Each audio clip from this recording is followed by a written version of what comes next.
Bon voilà, si j'ai de la boue qui ressort des yeux, surtout, vous me le dites parce que je vais aller entraîner les chiens ce soir et puis j'ai oublié de mettre des lunettes. Voilà, j'étais en VTT, en cani VTT avec Link et j'en ai pris plein la tronche et j'ai l'impression d'avoir encore de la boue plein les yeux. Voilà, donc surtout, ne vous inquiétez pas, c'est que c'est normal.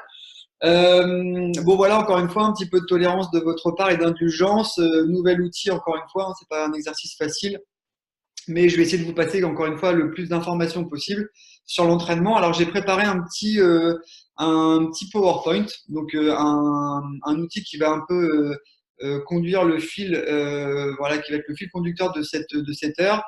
Mais je vous invite quand même à prendre des notes si jamais vous êtes vraiment intéressé, à prendre quelques notes parce qu'il y aura quand même pas mal d'informations de manière orale ou verbale. Et puis je pense qu'à l'issue, là, sur le petit quart d'heure ou la demi-heure qui nous restera à la fin où il y aura des questions, ça peut être intéressant de développer certaines choses. Voilà. Si jamais il y a des points qui vous paraissent hyper importants, n'hésitez pas, j'ai la petite fenêtre là à droite conversée que vous devez avoir aussi et je vois quand même les commentaires apparaître au fur et à mesure. Voilà.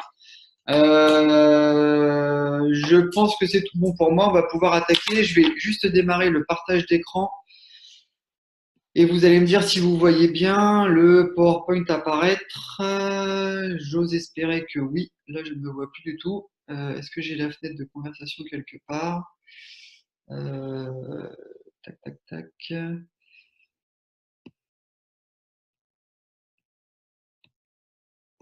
Converser. Est-ce que je peux voir si vous voyez bien? Attendez, je vais faire autre chose. Tac.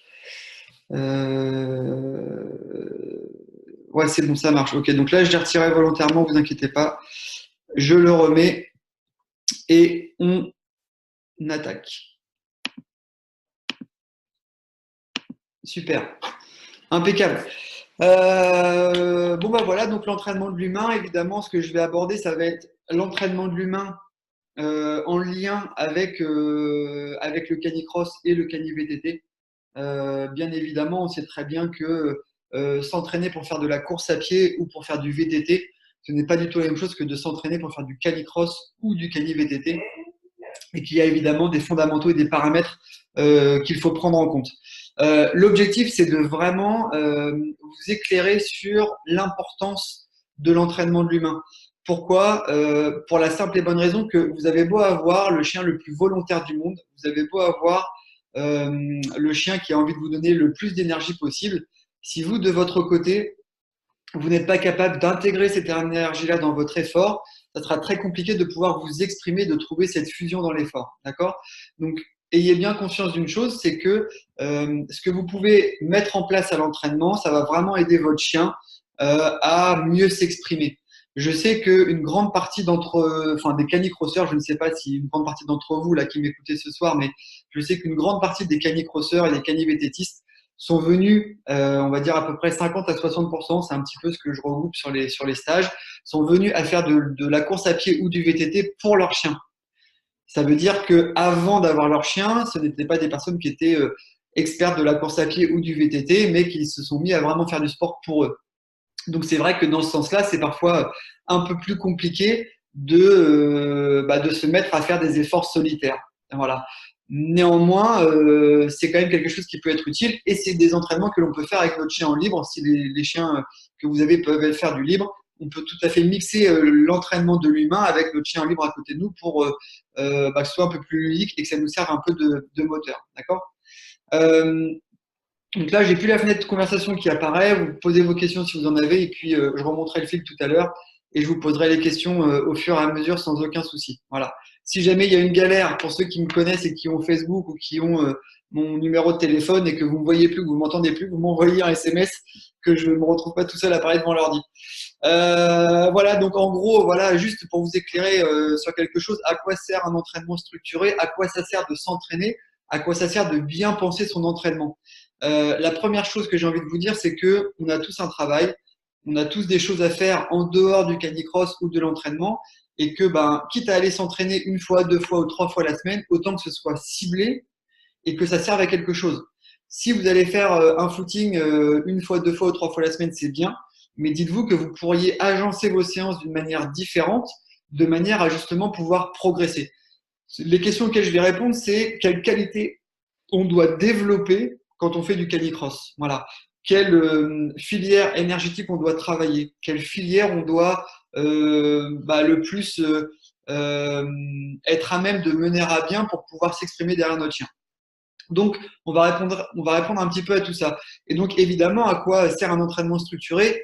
Bah, je pense que la première des motivations, là, voilà, on est tous là devant ou derrière notre ordinateur. La première des motivations, c'est qu'on a envie d'aider notre chien à mieux s'exprimer. On est d'accord, et on en a parlé assez souvent, que le facteur limitant en canicross, c'est toujours l'humain. Quelle que soit la race du chien, quel que soit le gabarit, etc., ça sera toujours l'humain. On sera toujours le facteur limitant de notre chien. Ça veut dire que plus on va s'investir dans notre propre préparation, plus on va aider notre chien à s'exprimer. D'accord? Et donc, plus on va trouver de sensations et de plaisir dans l'effort partagé. Donc, ça, c'est la première chose, c'est la première motivation. En tout cas, moi, c'est celle qui m'anime le plus. Et je vais faire des séances de musculation, je vais faire des séances de piste. Et pour autant, moi qui ai un passé de triathlète de haut niveau, j'ai fait beaucoup d'heures d'entraînement. Aujourd'hui, ce serait plus trop mon kiff d'aller faire ces séances-là. Je l'ai fait parce que je sais que c'est la seule condition pour que mes chiens puissent vraiment s'exprimer dans l'effort à deux. Donc, c'est quelque chose qui me motive beaucoup. Ensuite, la deuxième chose, c'est à quoi ça sert? Ça sert juste à progresser intelligemment et durablement. Si dans l'entraînement, si l'entraînement se résumait à se dire plus on s'entraîne, plus on progresse, ça ne sera pas très compliqué. Sauf que bien s'entraîner, c'est pas forcément s'entraîner beaucoup. C'est s'entraîner intelligemment, c'est placer les séances avec intelligence, c'est savoir adapter les séances en fonction de différents paramètres. Ça peut être votre niveau de fatigue, ça va être les qualités de votre chien. Il va falloir que vous vous entraîniez en fonction des forces et des faiblesses de votre chien. Si vous avez un chien, par exemple, extrêmement puissant, eh bien, il va falloir pouvoir gérer cette puissance-là, l'emmagasiner. Donc, ça veut dire qu'il y aura un petit peu de travail de renforcement musculaire à faire.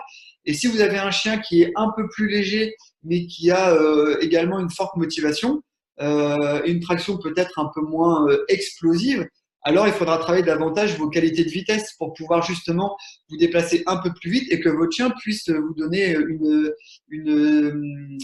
comment j'allais dire, une dynamique un peu plus importante dans votre effort à deux.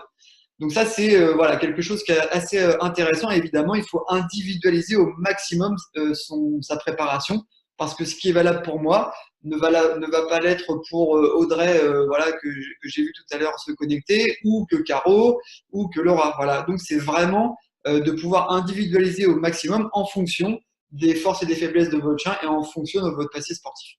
Ensuite, c'est évidemment éviter les blessures. Le canicross, c'est quoi? C'est la gestion de la survitesse, la gestion de l'énergie. On va évidemment beaucoup plus vite avec son chien que sans son chien. Sur les stages que je donne à la semaine, je fais souvent ce test-là où les gens font 1 kilomètre sans leur chien, où je prends un peu les chronos. Ensuite, je laisse pas mal de temps de récupération et on refait le test, le kilomètre, avec les chiens. Et je vais pas vous, voilà, je vais pas vous faire durer le suspense plus longtemps. Vous vous doutez bien qu'évidemment, avec son chien, on va plus vite. Et donc, ça implique certaines qualités, certains paramètres, mais surtout, ça veut dire qu'on est dans des efforts qui sont violents pour notre corps, parce que on n'irait pas à ces vitesses-là et à ces intensités-là s'il n'y avait pas notre chien. Donc, on est soumis à des risques de blessures beaucoup plus importantes que des coureurs ordinaires. Voilà. Donc, bien se préparer, c'est aussi éviter les blessures. Évidemment, augmenter le plaisir dans le binôme parce que ça passera par la capacité de s'exprimer à deux. Si l'un des deux est préparé, le plaisir sera moindre que si les deux sont prêts pour une échéance, pour un événement, sont prêts à s'exprimer ensemble et trouvent une certaine communication dans l'effort. Pour trouver une certaine communication dans le mouvement et dans l'effort, il faut à minima se préparer soi. Voilà, ça c'est quand même quelque chose qui me paraît important. Et puis voilà, enfin l'objectif aussi qui va conditionner un petit peu tout ça, c'est ce que vous avez en tête. Quel est l'objectif que vous avez? Est-ce que c'est juste de trouver des sensations derrière votre chien? Est-ce que c'est améliorer votre temps par rapport à la course que vous avez faite l'année passée? Est-ce que c'est battre le camarade de club? Est-ce que c'est d'être champion du monde? Peu importe, du moment que l'on a un objectif, c'est l'objectif qui va conditionner ce qu'on va mettre en place pour l'atteindre. Voilà. Encore faut-il que l'objectif soit en pleine cohérence avec ce que vous êtes capable de faire et ce que votre chien est capable de faire. Voilà. Donc ça, c'était pour le préambule. J'espère que j'ai posé le cadre, mais ça me paraissait important de pouvoir le rappeler pour que vous sachiez exactement où est-ce que l'on va précisément. Alors, comment construire un plan d'entraînement? Là, on aborde évidemment la partie de l'entraînement sans chien. Néanmoins, on verra tout à l'heure que, bien évidemment, on va pouvoir, en marge de tout ça, et on va devoir, en marge de tout ça, placer des séances en situation, c'est-à-dire placer des séances en cani-VTT ou en canicross pour justement affiner un petit peu notre préparation, voir où on en est. Encore une fois, vous avez beau être le meilleur coureur du monde, et c'est là où l'équilibre n'est pas toujours facile à trouver, c'est que vous avez beau être le meilleur coureur du monde, ça ne veut pas dire que vous arriverez à bien vous exprimer derrière votre chien. J'ai eu une trentaine de stagiaires sur le week-end, on en a beaucoup parlé, c'était super intéressant parce qu'il y a eu beaucoup de questions. La gestuelle, la façon dont on va se placer derrière son chien, la coordination va conditionner on va dire l'harmonie du binôme. Je vous donne juste un exemple très très simple que j'ai donné ce week-end. Prenez deux très bons danseurs, d'accord? Si les deux danseurs ne font pas attention l'un à l'autre, s'ils dansent chacun dans leur bulle et qu'ils dansent ensemble, mais qu'ils dansent chacun dans leur bulle, alors le résultat ne sera pas harmonieux. Par contre, si vous prenez deux danseurs moyens, mais qui font vraiment attention l'un à l'autre, que l'un fait vraiment attention à gommer les défauts de l'autre et à exacerber ses qualités, et que c'est réciproque, alors le résultat sera beau et harmonieux. Pourquoi? Parce que ces deux danseurs moyens auront su se compléter. C'est exactement ce qu'on doit rechercher dans notre préparation en canicross. On va se préparer seul, certes, mais après, il va falloir transposer ça derrière notre chien pour avoir cette sensation un petit peu de liberté que l'on a quand on court derrière notre compagnon et où on sent vraiment la fusion des énergies. Voilà. Je devrais être poète, hein, je pense parfois. Je vais y penser. Ma mère m'a dit dimanche soir, elle m'appelle, elle me dit Anthony, il faut que tu écrives un livre. Donc, je lui ai dit on va attendre un petit peu, c'est pas une mauvaise idée, mais voilà, c'est vrai qu'il y a des petites choses qui me dérangent. La spécificité de l'objectif, évidemment, va conditionner les cycles d'entraînement. Si vous faites du cani-VTT, si vous faites du canicross, si vous préparez le trophée des montagnes, si vous préparez le trophée du Jura, si vous préparez un canitrail, etc., etc., évidemment que votre préparation ne sera pas du tout la même que si vous préparez un canicross tout plat de 4 km. Voilà. Donc, il faut savoir se préparer comme on doit préparer son chien, mais je vous rassure, je serai beaucoup moins long sur la préparation de l'humain que sur la préparation et l'entraînement du chien où j'avais, je crois, duré 2 h 30. Mais néanmoins, il faut évidemment s'adapter et se préparer en fonction de notre objectif. Voilà. Donc ça, c'est quelque chose d'hyper important et c'est pour ça que l'individualisation est primordiale. On ne peut pas prendre un plan d'entraînement clé et se dire, voilà, je vais le faire comme ça. Donc là, je vais voir et je vais vous expliquer au fur et à mesure des slides exactement ce que vous pouvez placer, comment vous pouvez les placer de manière à être cohérent par rapport à l'objectif que vous avez. Évidemment, en fonction du passé sportif, ce qui me correspond ne va pas correspondre à quelqu'un d'autre dans la mesure où on a chacun notre passé sportif. J'ai des années de sport derrière moi, il y en a peut-être qui auront un niveau sportif encore plus important que moi, d'autres un peu moins important que moi. Donc, il faut s'adapter à ce que le corps a été habitué à faire. Si vous démarrez, par exemple, à courir parce que vous vous mettez au canicross, etc., ça ne sert à rien d'aller faire des grosses séances sur piste, etc., parce que votre corps, de toute façon, ne va pas assimiler vos séances. Donc, vous allez être contre-productif. Il faut construire ça intelligemment et je vais vous expliquer tout à l'heure comment est-ce que ça peut se faire. Évidemment, tout ça, ça va être conditionné par le temps que vous avez à accorder à votre entraînement. Si vous avez 3 enfants, vous bossez à temps plein et vous faites 8h, 18h ou 8h, 19h, etc., que vous êtes marié, etc., ça ne sera pas la même préparation, la même gestion, les mêmes phases de repos et les mêmes structures d'entraînement que si vous êtes célibataire, sans enfants et au chômage. Voilà. Donc, il faut pouvoir avoir une pratique harmonieuse et équilibrée parce que, encore une fois, on va voir tout à l'heure que c'est vraiment dans la régularité que l'on va pouvoir progresser et donc prendre du plaisir. Et puis, évidemment, je l'ai dit tout à l'heure, et je viens de le dire d'ailleurs, en fonction de l'environnement social et professionnel, tout ça, ça va rentrer dans un cadre et on ne peut pas faire abstraction de ça. C'est-à-dire que vous ne pouvez pas vous dire, bah oui, j'ai entendu dire qu'il fallait faire telle ou telle chose et faire abstraction du fait que vous ayez 3 enfants et un boulot à temps plein. Voilà. Parce que c'est sûr que vous allez faire un burn-out, vous allez péter en plein vol et que surtout, les séances vont devenir une contrainte et pas un plaisir. D'accord? Donc, si vous avez peu de temps, entraînez-vous peu, mais entraînez-vous bien. Voilà. Donc, je vais vous expliquer tout à l'heure comment on va pouvoir agencer tout ça et mettre tout ça en place. Ok. On poursuit, j'espère que je suis assez clair. Je passe sur des fondamentaux, des choses importantes, et puis plus ça va, plus on va aller vers des choses assez spécifiques. Voilà, donc je me vois toujours pas sur l'écran, je vois juste mon PowerPoint, donc j'espère que vraiment, encore une fois, je suis pas en train de parler tout seul. Les principes de base de l'entraînement, alors ils sont très simples. Je vous les ai remis ici. Principe de base, toujours respecter une progressivité. Une progressivité, c'est quoi? La même chose, c'est exactement la même chose qu'avec vos chiens. Si vous démarrez progressivement. Je vous donne juste un exemple très simple et concret. J'ai été blessé tout l'hiver dernier, j'ai passé 3 mois sans pouvoir faire la moindre minute de sport, même m'asseoir, c'était une douleur, etc. Quand j'ai pu reprendre l'entraînement, malgré le passé sportif que j'ai, eh bien, j'ai repris par 5 minutes de footing. J'ai fait ça 2 jours de suite. Ensuite, j'ai laissé une journée de récupération. Après, je suis passé par 10 minutes de footing. Donc, je suis allé trottiner 10 minutes. Le lendemain, j'ai refait 10 minutes et j'ai laissé une journée de récupération. Puis ainsi de suite. Et j'ai vraiment respecté cette progressivité-là. Alors, évidemment, j'aurais peut-être pu commencer par 10 minutes.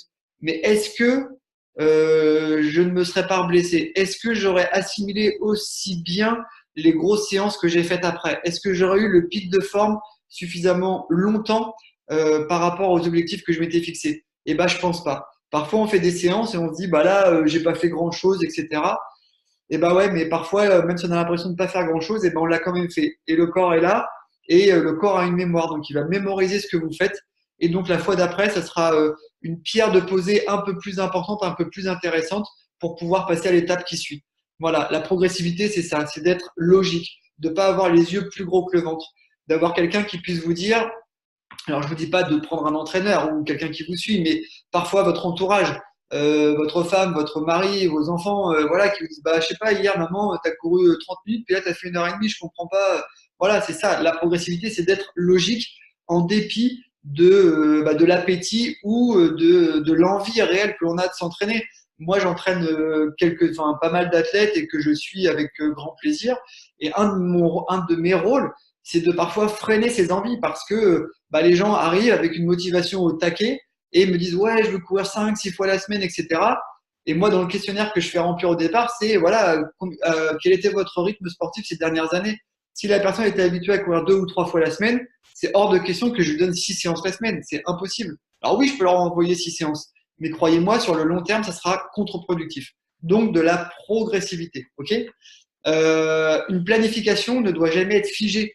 Si vous planifiez des séances, que ce soit pour votre chien ou pour vous, ne soyez pas obtus parce qu'il y aura des éléments auxquels vous devrez vous adapter. Votre fatigue, une engueulade avec votre conjoint. Je dis ça, ça m'arrive pas souvent, mais voilà, ça peut être des choses qui peuvent arriver. Votre engueulade avec votre conjoint, une prise de tête au travail. Si vous n'êtes pas dans les bonnes conditions pour vous entraîner, c'est sûr que vous allez aller vers la blessure ou vers une séance qui peut être difficile. Donc, il va falloir s'adapter à votre rythme de vie, il va falloir s'adapter aux paramètres que vous ne maîtrisez pas, au contretemps, sans être contrarié, en vous disant, OK, la pratique, elle ne se résume pas à une pratique journalière ou hebdomadaire, il faut voir ça vraiment sur du long terme et que ce soit le plus harmonieux possible. OK. Donc, planification non figée, soyez prêts à moduler parfois si vous avez besoin. De la régularité, j'en ai parlé tout à l'heure, mieux vaut courir 2 fois par semaine que 5 fois la semaine. Et puis, au bout de 2 ou 3 semaines, s'arrêter de courir parce que vous êtes écœuré, vous avez fait trop de séances. Mieux vaut bien cibler. Si vous courez 2 fois la semaine pendant un an, vous aurez forcément une progression. Si vous faites des séances intelligentes. Par contre, si vous courez 5 fois la semaine pendant 15 jours, puis vous arrêtez 15 jours parce que vous avez été un peu écœuré, etc., et que vous reprenez, etc., vous faites sans arrêt du stop et je redémarre, évidemment, là, il n'y aura aucune progression. Donc, il faut être régulier sur ce que vous faites. Et puis, bah, rien ne vous empêche de démarrer petit en vous disant, OK, moi, je cours 1 fois la semaine. Et si je vois que ça va bien, j'en rajouterai une. Et puis, si je vois que ça va bien, j'en rajouterai une, etc. Plutôt que d'avoir les yeux plus gros que le ventre. Régularité. Varier le type des séances. Un des principes de l'entraînement, c'est le suivant. Et c'est la même chose pour les chiens. Pourquoi est-ce que vous allez progresser? Tout simplement parce que vous allez varier les séances et que vous allez proposer à votre organisme des sollicitations qui vont le choquer. Si le corps est choqué, entre guillemets, par des séances, alors il va devoir s'adapter. Le corps humain est formidable. Il s'adapte à tout. il s'adapte à tout. Je ne sais pas si vous avez déjà vu sur Facebook un peu, moi je vois ça, les vidéos People are awesome, les gens sont formidables, les gens sont incroyables, et on voit tout ce que les gens sont capables de faire. Il y en a qui font, je sais plus ce qu'on appelle là, les yamakasi quand ils sautent de mur en mur, il y en a qui font des saltos, il y en a qui font des trucs incroyables avec des vélos, il y en a qui… Le corps humain est capable de développer de telles qualités qu'il est capable de s'adapter à beaucoup de choses. Donc, le fait de varier les séances permet à l'organisme de s'adapter tout simplement et donc de progresser. Si vous courez à la même allure, sur les mêmes parcours, sur les mêmes distances, en permanence, tous les jours, à chaque séance, vous allez progresser. Vous allez avoir une bonne forme, mais vous ne progresserez pas dans votre pratique. Il va falloir développer certaines qualités et organiser certaines séances de manière à pouvoir progresser. Donc, varier les séances. Transposer les qualités que vous allez développer sur des séances seules, en canicross ou en cani-VTT. Ça, c'est ce que j'expliquais tout à l'heure. En canicross, on va chercher une certaine qualité de foulée. Pour ceux qui ont déjà suivi un petit peu mon premier webinaire sur les fondamentaux, j'avais été assez explicite là-dessus, sur la différence entre la foulée d'un coureur et la foulée d'un canicrosseur. Je vous la refais très courte parce qu'à mon sens, c'est une des choses qui est primordiale et importante, et je vous donne là un secret, mais voilà, encore faut-il réussir à le mettre en application. Quand vous voulez accélérer ou augmenter votre vitesse en course à pied, vous n'avez pas 36 millions de solutions. Soit vous mettez davantage de fréquence, soit vous mettez davantage d'amplitude dans votre geste. En canicross, on sait qu'on est le facteur limitant de notre chien. Plus vous mettez de fréquence, donc plus vous mettez d'impact au sol, plus vous freinez votre chien. Plus vous avez une foulée qui va être avec une certaine amplitude, et plus vous allez faciliter le travail de votre chien.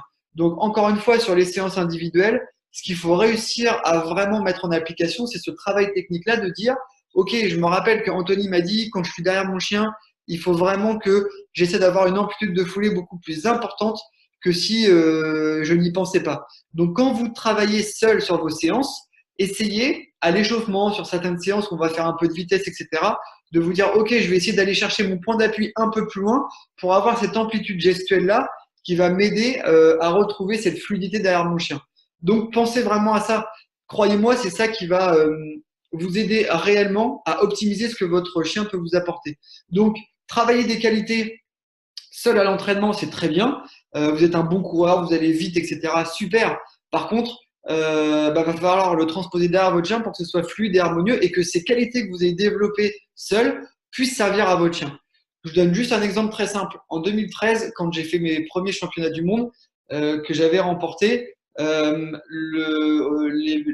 les Belges, enfin il y avait un duo belge et en fait c'était on va dire le champion de Belgique du 5000 mètres sur piste qui avait un super chien puissant, je pense à l'époque au moins aussi costaud que Phoenix intrinsèquement. Je me suis dit sur le papier, on prend le chien, on prend l'humain. Bah, le gars, normalement, il doit m'atomiser. C'est normal, il doit être devant. Sauf que, bah, ok, le gars courait très bien, ok, le chien tractait très bien, mais bah, les deux danseurs n'ont pas fait attention l'un à l'autre. Les deux danseurs n'ont pas réussi à s'exprimer ensemble. Et donc, bah, évidemment, j'ai gagné la course. J'étais sûrement un moins bon coureur que ce binôme-là, mais j'étais en parfaite harmonie avec Félix. Et c'est ça qui a fait la différence, parce que toutes les qualités que je travaille, que je développe seul, je les fais en permanence en me disant, je le fais pour le transposer en canicross. Je suis pas un coureur, je suis un canicrosseur. Alors évidemment, ça m'aide à gagner des trails, à être meilleur en course à pied et j'ai un passif, etc. Mais aujourd'hui, ça m'intéresse pas d'être un bon coureur. Moi, je veux être un bon canicrosseur. Voilà. Et tout ce que je fais, je le fais pour m'adapter à mes chiens. Pour vous donner un exemple encore très simple pour que ce soit parlant, quand Phoenix a arrêté sa carrière, Phoenix était un chien puissant, lourd, etc. Enfin, il est toujours, il est là, il est sur le canapé, il me regarde. 41 kilos, je me suis pas du tout préparé comme quand je courais derrière Opal qui fait 13-14 kilos de moins et qui a beaucoup plus de vitesse.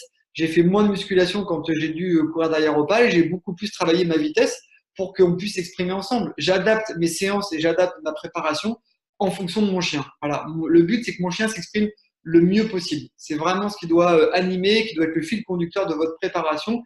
Alors, et on va y arriver tout doucement, pour que justement votre motivation soit cultivée. Alors peut-être que vous adorez courir sans chien et dans ce cas-là, tant mieux parce que bah, voilà, ça vous permet de faire des séances sans avoir à chercher la motivation. Et pour d'autres personnes, la motivation viendra uniquement si bah, il y a un but à transposer, enfin s'il y a un but commun avec son chien.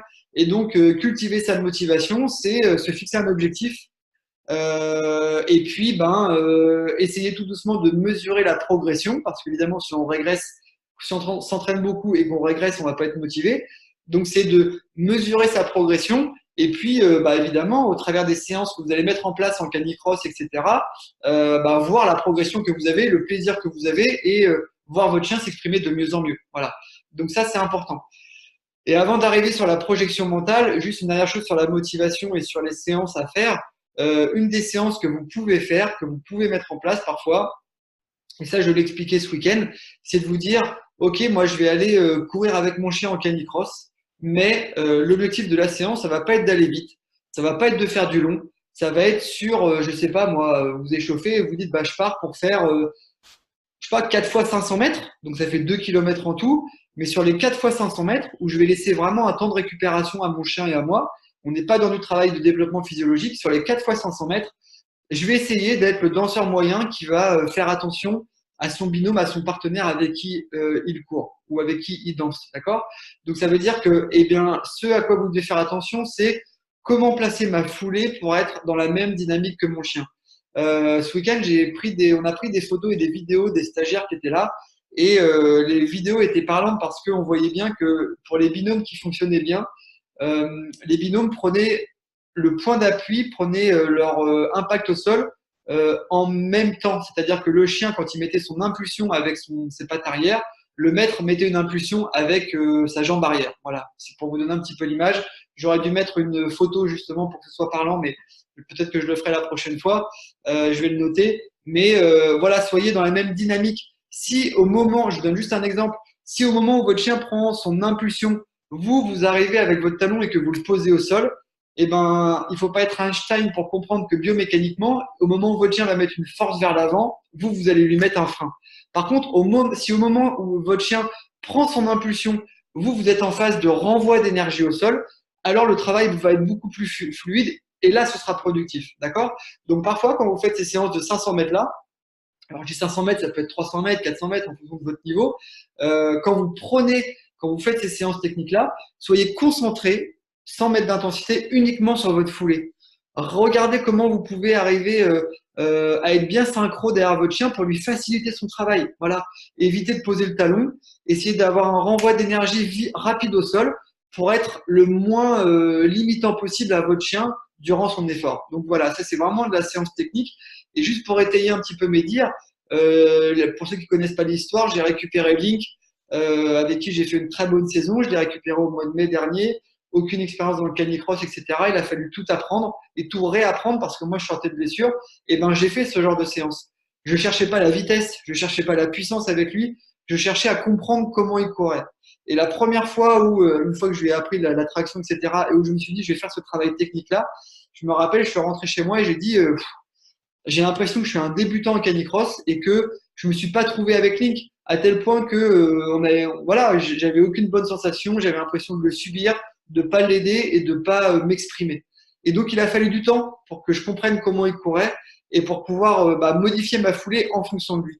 Lui ne va pas s'adapter, il va avoir nos chiens vont avoir un instinct de s'adapter évidemment aux freins qu'on va leur mettre, mais c'est à nous de nous positionner derrière eux et c'est à nous de trouver la meilleure coordination possible. Donc, du travail technique est important. On n'obtient pas de bons résultats si on ne fait pas de travail technique. Vous voyez une photo de moi là en VTT. Eh ben, le travail technique en VTT, de pilotage, etc., va être important pour être un bon VTTiste ou un bon pilote en VTT. Et ben, en course à pied, c'est la même chose. Et surtout quand on a le paramètre chien. Voilà. Je vais pas en parler, je vais pas continuer parce que sinon je vais en parler des heures. Mais voilà, l'exemple de séance que je viens de vous donner, pensez à la noter. J'espère que vous avez un calepin. Pensez à ça, à vous dire voilà, on va faire juste une séance technique. Et pour ceux qui animent des ateliers en club, par exemple, et qui ont un groupe, eh ben, c'est le genre de choses que vous pouvez faire pour essayer de les guider. Et puis, dernière petite chose sur ce genre de séance-là, si vous pouvez, aujourd'hui, on a quand même des outils dont on peut se servir. Si vous pouvez, essayez de vous filmer ou de vous faire prendre en photo en rafale. Aujourd'hui, avec les iPhones, etc., on fait pas mal de choses. Essayez de vous filmer pour voir si, à un moment donné, vous avez trouvé cette bonne foulée et puis vous guider pour voir si vous êtes dans le vrai pour pouvoir le reproduire après sur pas 500 mètres mais 1 kilomètre et puis après de pouvoir le reproduire à une intensité un peu plus importante parce qu'évidemment plus l'intensité va être élevée plus il va falloir garder cette coordination là. Voilà, j'espère que j'ai été assez clair sur ce point là mais qui me paraissait assez important. Et puis après c'est la projection mentale. Alors je ferai un webinaire vraiment uniquement sur ça. Alors on peut parler de projection mentale, on peut parler de préparation mentale. En tout cas, pour moi, c'est quelque chose d'hyper important quand on a quelque chose en tête, d'avoir un objectif, de se le fixer et de tout agencer autour de ça. Plus votre chien va vous sentir déterminé, cohérent, sûr de vous, plus ce sera facile pour lui de s'exprimer et de vous faire confiance. Si vous arrivez au départ d'une course et que vous vous dites wow, ça va merder, il va se passer ça, il va se passer ça, il va se passer ça, je peux vous assurer que ça va merder. Par contre, si vous pointez au départ de la course et que vous dites ok, je suis bien préparé, je maîtrise un maximum de paramètres, pas tout parce qu'on ne maîtrise jamais tout, mais un maximum de paramètres, je me sens en confiance et je sais que ça va matcher et que ça va marcher, alors vous augmentez considérablement vos capacités à réussir.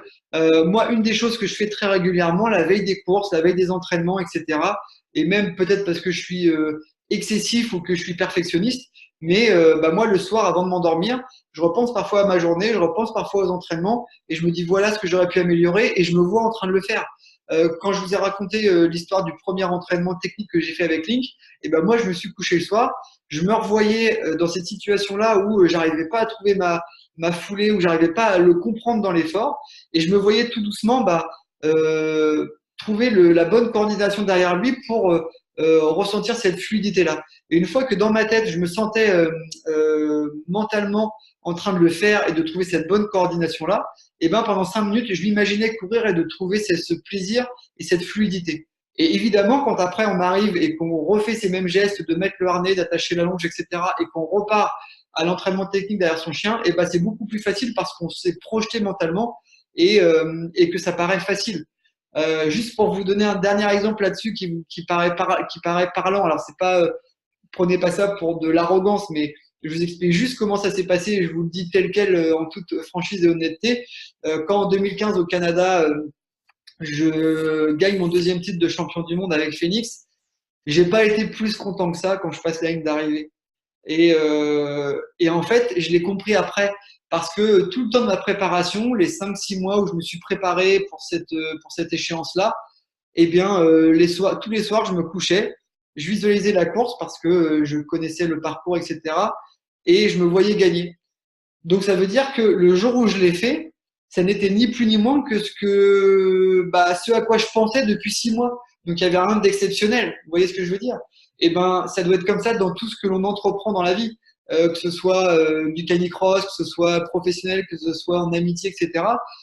Plus on va se projeter dans des choses positives, évidemment, c'est exactement ce qui va se dupliquer dans la vraie vie entre guillemets.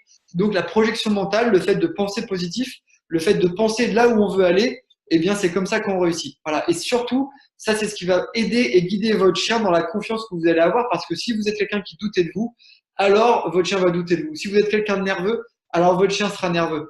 Caro, tu nous écoutes. Alors, Caro était sur le stage ce week-end et je pense que tu es connecté. Caro était très, très, très, très, très stressée au départ de ses courses, de ses entraînements, etc. Et son chien l'était également. Et elle a beaucoup, beaucoup fait de travail sur elle pour se calmer, se canaliser. Elle fait de la sophrologie, etc. Son chien, comme par hasard, est de plus en plus calme, posé, et les départs sont de mieux en mieux maîtrisés. Voilà, ça c'est un exemple, mais ça veut dire qu'on peut tous y arriver et qu'il faut chacun à son niveau mettre les bons outils en place. Voilà. Je vais pas développer plus que ça. Je vois pas les commentaires, je vois des petits trucs qui s'affichent, mais je répondrai après aux questions si jamais il y a des remarques ou des questions par rapport à ça. J'avance, on va rentrer dans des choses beaucoup plus précises. Alors, la qualité technique de la foulée, j'en ai parlé. L'amplitude gestuelle va être primordiale, d'accord? Là, juste sur la photo qu'on prend là, par exemple, c'était une photo prise il y a 1 ou 2 semaines à Bessan, quand je suis parti m'entraîner. Voilà, ayez une foulée, il y a un point d'appui qui va aller au-delà de votre centre de gravité. Ne prenez pas votre point d'appui juste en dessous de votre bassin. Essayez d'aller chercher un peu plus loin.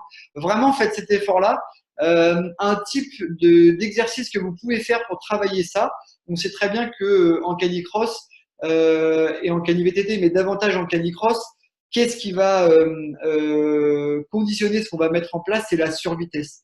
Si vous avez un chien qui n'est pas excessivement puissant, bah pour vous donner une image, c'est exactement comme si vous couriez dans une pente à 1, 2 ou 3%. Par contre, si vous avez un chien puissant, je prends Link comme exemple, eh ben, votre pente elle va être très très raide et ça va être du 20, 25 ou 30%. Quand vous courez en descente, quel phénomène il va se passer? Ça va être le phénomène de survitesse. Vous allez aller plus vite, vous allez être attiré, vous allez être un peu aspiré. Et ben, en canicross, c'est la même chose. Et pour ça, il faut évidemment des qualités techniques et les qualités techniques, elles se travaillent. Donc, pour vous donner un exemple, si vous voulez travailler un peu cette technique-là de foulée, faites-le naturellement en descente, faites-le naturellement sur des parties très stables où vous pouvez travailler cette survitesse-là et vous exprimer. Quelques petites choses très simples avant de passer sur vraiment le plan d'entraînement de l'humain. Pensez juste à relâcher vos épaules, à pencher le buste en avant pour déverrouiller le bassin et allonger la foulée. Plus vous allez être crispé des épaules, plus votre bassin va être verrouillé et moins votre foulée sera grande et plus vous allez être un frein à votre chien. D'accord? Donc un travail technique très simple, vous mettez en haut d'une descente assez stable, ça peut même être sur une route avec de l'enrobé, hein, et vous partez en footing tranquillement. Vous dites OK, Anthony m'a dit de pencher le buste en avant, donc vous penchez votre buste en avant, vous relâchez bien du haut du corps, vous oubliez vos soucis, vous vous relâchez bien, et puis au fur et à mesure de la descente, vous allongez la foulée 1 cm, puis 2, puis 3, puis 4, jusqu'à ce que vous sentiez que vous alliez perdre le contrôle gestuel, on va dire. N'allez pas jusqu'à la perte de contrôle gestuel, mais arrêtez-vous un petit peu avant. Et faites ça régulièrement, une fois la semaine.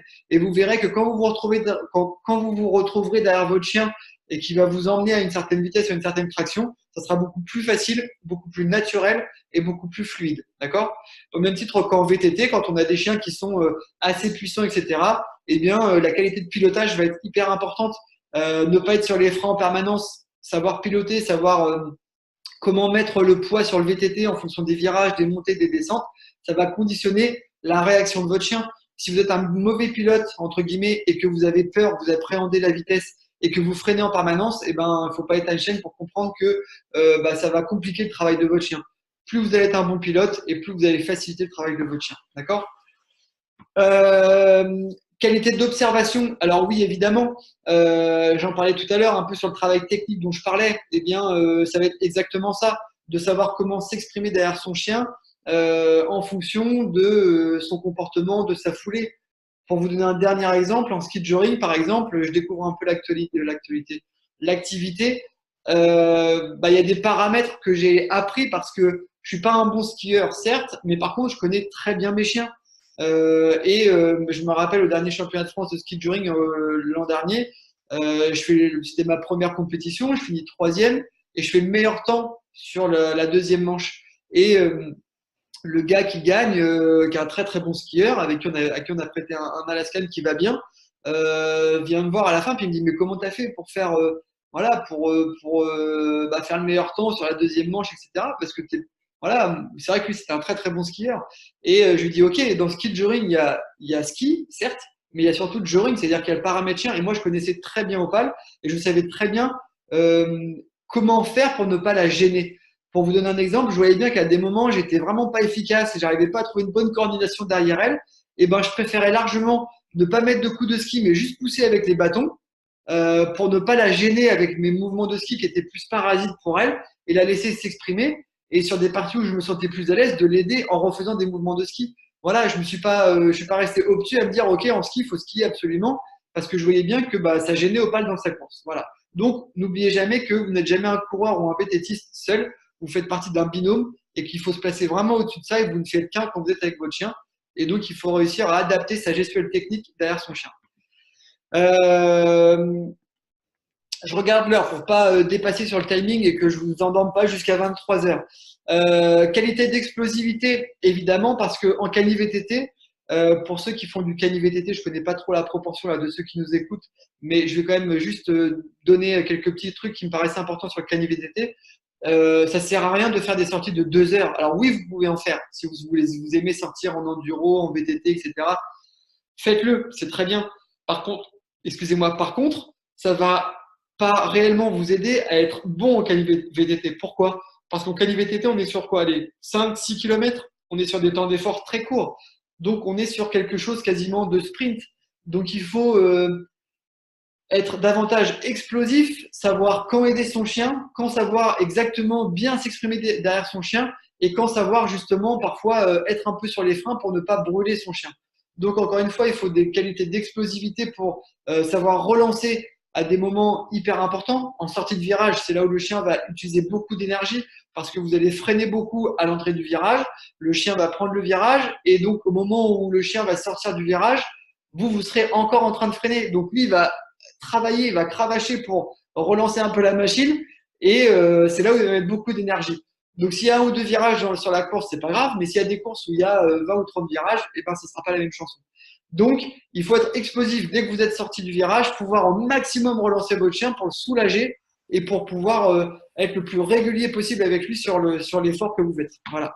Donc explosivité, on verra comment travailler ces qualités-là juste après. Qualité de résistance en canicross. Évidemment, il faut travailler deux choses quand on est en canicross. Enfin, trois choses. Il faut travailler sa qualité gestuelle, on en a parlé, je vais pas revenir dessus. Sa vitesse de déplacement, augmenter sa capacité à aller vite. Voilà, ça c'est important. Qu'est-ce que tu fais là, toi? Et puis surtout travailler sa résistance. C'est-à-dire, une fois qu'on aura augmenté sa vitesse de base, il faut pouvoir maintenir cette vitesse-là le plus longtemps possible pour ne pas craquer. Et donc, si nous, on craque, on sait très bien que le chien va craquer parce qu'au bout d'un moment, vous avez beau avoir le meilleur chien du monde. Si vous êtes inefficace, votre chien va s'épuiser et va se retrouver à côté de vous. Et ce qu'on va rechercher, c'est que vous puissiez vous exprimer vraiment jusqu'au bout de votre course. OK? Travailler ses points faibles et renforcer ses points forts. C'est-à-dire que si vous êtes, admettons, alors pour ceux que j'entraîne, c'est un peu plus facile à comprendre, mais pour les autres, si vous avez par exemple une très faible VMA, vitesse maximale aérobie, alors c'est quelque chose sur lequel il faudra travailler parce que ça va vous aider à courir un peu plus vite derrière votre chien. Et donc, il faut travailler ses points faibles. Et si vous avez des points forts, si vous êtes par exemple très bien musclé, très bien renforcé musculairement, alors c'est quelque chose qu'il va falloir renforcer parce qu'on sait aussi que les contraintes musculaires que l'on va avoir en canicross seront bien différentes de celles que l'on va avoir en course à pied ordinaire. Et il faut évidemment avoir une structure beaucoup plus importante. Si vous m'écoutez, vous avez sûrement déjà fait du canicross et le lendemain ou le surlendemain des courses, vous êtes beaucoup plus cassé, vous avez quand même beaucoup plus cassé de fibres musculaires que sur une course à pied ordinaire. Donc, il faut savoir s'y préparer. On aborde des choses un peu plus pratiques, un peu plus techniques et un peu plus concrets pour vous. Si à un moment, il faut prendre des notes, je dis pas que ce que j'ai dit jusqu'alors n'était pas intéressant, mais là, je pense que c'est voilà, quelque chose qui peut vous aider. Juste quelques petites choses très simples. Quand vous vous entraînez, prenez l'entraînement, prenez votre construction d'entraînement exactement comme la construction d'une maison. C'est un exemple que je prends souvent. Si vous avez une belle maison avec des beaux murs, avec une belle toiture, etc., mais que votre maison est construite sur du sable, évidemment, dès qu'il y aura un coup de vent, dès qu'il y aura un mouvement de terrain, tout va tomber. Donc, la première chose à faire en entraînement, c'est de pouvoir travailler la dalle de sa maison, faire quelque chose de solide, quelque chose qui vous permette dans le temps de ne pas vous blesser, qui permet d'avoir des pics de forme assez longs, qui vous permettent d'assimiler les séances que vous allez faire. Et pour ça, il faut faire juste ce qu'on appelle un truc très simple, de l'endurance fondamentale. Alors, l'endurance fondamentale, c'est quoi? C'est, on va dire, la chose la plus simple à travailler, c'est faire un footing, c'est trotter, faire du VTT, faire du vélo, à une allure sur laquelle on est très à l'aise. Un repère physiologique quand on fait de l'endurance fondamentale, pour ceux qui n'ont pas de cardio, c'est que vous devez être capable de tenir une discussion avec une personne à côté de vous. Si vous courez à une certaine allure et que vous n'êtes pas capable de discuter avec la personne qui est à côté de vous, de tenir une discussion, alors c'est que vous n'êtes pas en endurance fondamentale, mais vous êtes en train de travailler une autre filière. L'endurance fondamentale, c'est quelque chose qui se travaille, allez, on va dire entre 35, 40 minutes et 1 heure, à très faible intensité. Quand nous, on fait du canicross, ça sert à rien d'aller faire des sorties de plus d'1 heure. Voilà. Si vous faites du canitrail, oui, on va augmenter ce temps d'effort-là. Mais si on parle de canicross, ça sert à rien de faire des séances de plus d'1 heure. Je ne fais rarement, Je fais rarement des séances de plus d'1 heure en course à pied en endurance fondamentale. Voilà. Vous courez 40 minutes à 1 heure à une allure très souple avec des copines, avec des copains, etc. Vous parlez, vous racontez vos vies, vous terminez la séance, vous dites ok, j'aurais pu en faire encore un peu plus. Vous étiez en endurance fondamentale, c'est la base, c'est très bien, c'est exactement ce qu'il faut travailler. En VTT, l'endurance fondamentale, la même chose. Éviter de se mettre dans le rouge, c'est vraiment faire une sortie plaisir avec les copains. Vous pouvez aller jusqu'à 2 heures si vous voulez. C'est pas forcément une utilité, mais vous pouvez aller 2 heures jusqu'à 2 heures si vous voulez. Pour vous donner un exemple, j'entraîne Anne Fulringer, qui a été championne du monde là, cette année, enfin en 2018. Les séances que je lui donne dépassent très rarement 1 heure. Voilà, les séances que je lui donne, c'est entre 50 minutes et 1h05, rarement au-delà. Alors oui, parfois, elle va faire des sorties plus longues pour le plaisir, etc. Mais c'est pas ça qui va l'aider à progresser. Rappelez-vous, en quali VTT, on va être sur 15-20 minutes d'effort, rarement au-delà. Donc ça sert à rien d'aller sur des durées d'endurance fondamentale trop longues. Ok, mais c'est le même principe de base. Après, je vous expliquerai comment répartir un peu ça dans une semaine pour structurer vos plans d'entraînement. Ensuite, on arrive sur le nerf de la guerre. Le nerf de la guerre, c'est quoi? C'est le travail de la VMA. La VMA, c'est quoi? C'est votre vitesse maximale aérobie, ou en vélo, on parle de PMA, puissance maximale aérobie, parce qu'évidemment, en vélo, on va pas parler de vitesse. En vélo, il y a le matériel, la pneumatique, le coefficient de pénétration dans l'air, le revêtement, etc. Tout ça, ça joue beaucoup sur la vitesse. Donc, on va parler de puissance, qui est une valeur fixe, plutôt que de la vitesse qui va être liée à des éléments extérieurs. Alors qu'en course à pied, une fois qu'on court sur une piste, une vitesse, ça reste une vitesse, même si parfois il peut y avoir un peu de vent de face. Donc voilà, donc la VMA, c'est quoi? La vitesse que vous êtes capable de maintenir 6 à 8 minutes. Ok? Vitesse que vous êtes capable de maintenir, vitesse maximale que vous êtes capable de maintenir 6 à 8 minutes. Je vous donne un exemple. Vous voulez faire un test de VMA très simple. On va prendre un truc basique. Je ne vais pas vous noyer sous des tests hyper durs. Vous voulez déterminer votre VMA. Vous allez sur une piste d'athlétisme ou sur une grande route très droite et vous faites pendant 6 minutes la plus grande distance possible. Ok? Si à la fin de vos 6 minutes, vous avez fait, admettons, 2 km, pour être très simple, et on rapporte ces 6 minutes-là à l'heure. Donc 6 minutes pour faire 1 heure 60 minutes x 10. Vous faites 2 km, et vous avez une VMA de 20 km/h. D'accord? Donc ça, c'est une base de travail pour ensuite aller travailler cette VMA-là. La VMA, travailler la VMA, ça se travaille de manière très simple. C'est travailler à très haute intensité sur des intervalles assez courts avec un temps de récupération qui va être 1 fois à 2 fois le temps d'effort. Je vous donne un exemple très simple. Si vous ne connaissez pas votre VMA, mais que vous voulez travailler cette filière de travail qui va être hyper importante pour quelques raisons que je vais vous donner juste après, vous allez faire 30 secondes d'intensité très élevée et vous allez faire 30 secondes à 1 minute de récupération où vous allez marcher ou alors vous allez trottiner et vous allez recommencer à nouveau à refaire un intervalle 30 secondes très rapide avec 30 secondes à 1 minute de récupération. Pourquoi est-ce que c'est du travail intéressant? Parce que vous allez habituer vos muscles déjà à produire ce qu'on appelle des déchets musculaires parce qu'on va être sur une intensité d'effort très élevée. Je ne vais pas vous faire un cours de physio, mais en gros, pour qu'un muscle puisse se contracter, il lui faut des calories et il lui faut de l'oxygène. Des calories, vous en avez toujours sur des efforts courts comme ça. Par contre, de l'oxygène, non. Quand vous allez faire 30 secondes ou 1 minute d'effort très intense, à un moment donné, votre apport d'oxygène ne va pas être suffisamment important. Et donc, le muscle va plafonner, il va saturer, il va envoyer un message au corps en disant oh, moi, je peux plus. Et il va faire ce qu'on appelle, il va produire ce qu'on appelle de l'acide lactique. Et donc, c'est ça qui va être le facteur limitant à l'effort, c'est vos déchets musculaires. Au bout d'un moment, vos muscles vont saturer parce qu'il y aura trop de déchets musculaires. De faire ces séances-là, ça permet de reculer ces seuils-là. Et on sait très bien que quand on part en canicross, on va être en surintensité, on va être en sur-régime. Il faut réussir à maîtriser ça et de faire ces séances de VMA-là, ça vous aide à habituer votre corps à justement travailler en surintensité. Je vous donne un exemple très simple pour travailler la VMA. Toujours un échauffement. Il faut toujours s'échauffer quoi que vous fassiez. Un échauffement, 15 à 20 minutes en endurance fondamentale, allure souple, vous trottinez, etc. Et ensuite, comment construire votre séance de VMA? Si vous débutez les séances de VMA, vous allez démarrer en faisant par exemple 3 fois 30 secondes à très haute intensité avec 1 minute de récupération où vous allez marcher. Ensuite, vous allez prendre quelques minutes de récupération au footing, 4 ou 5 minutes, et vous allez recommencer 3 fois 30 secondes très rapides avec 1 minute de récupération où vous allez marcher. Ça, c'est un type de séance que vous pouvez faire. Et puis après, plus vous allez être habitué, plus vous allez être aguerri, plus votre corps va être habitué à faire ce genre d'exercice, et ben ça va évoluer. Vous allez faire évoluer à la fois le nombre de répétitions et vous allez faire évoluer à la fois le temps de récupération. Si vous êtes un peu plus habitué, bah, vous allez pouvoir faire 5 fois 30 secondes rapides avec 30 secondes de récupération en marchant ou en trottinant, 3-4 minutes souples, et puis à nouveau 5 fois 30-30. Si vous êtes vraiment habitué à ça, vous pouvez passer maintenant après sur des minutes. Une minute d'effort assez intense avec une minute de récupération en trottinant. Et vous pouvez entre deux aussi faire des 45-45. Voilà, peu importe. En gros, ça se décline sous tous ces temps d'effort-là. La seule chose à noter, c'est qu'on ne dépassera pas les minutes d'effort. Au-delà de la minute d'effort, on va être sur un autre type de travail. On va être plus sur du travail de temps de soutien. On ne sera plus trop sur du travail de VMA.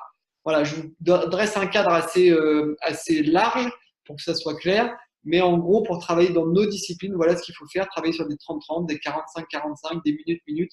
Et après, vous pouvez construire ça comme vous voulez. Hein. Vous pouvez me faire des 15-15. Vous pouvez tout à fait dire, OK, je fais 20 minutes d'échauffement, 15 secondes vite, 15 secondes de récupération, 30 secondes vite, 30 secondes de récupération, 45 secondes vite, 45 secondes de récupération, 1 minute vite, 1 minute de récupération, et puis vous redescendez 45 secondes vite, 45 secondes de récupération, 30-30, 15-15. Voilà.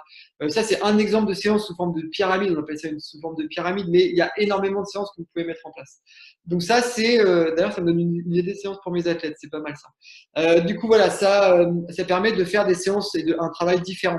Et puis, quand vous faites ça en groupe, s'il y en a qui animent des clubs de canicross, eh ben, qu'il y ait des personnes rapides ou pas, on part tous en même temps sur le 30 secondes d'effort.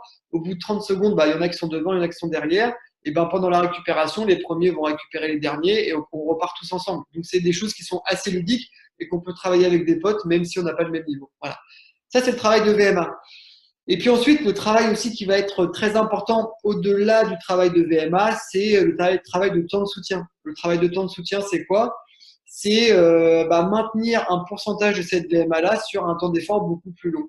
Le temps de soutien, ça va se travailler sur 2, 3, 4 ou 5 minutes, mais avec un temps avec une intensité beaucoup moins élevée, bien entendu.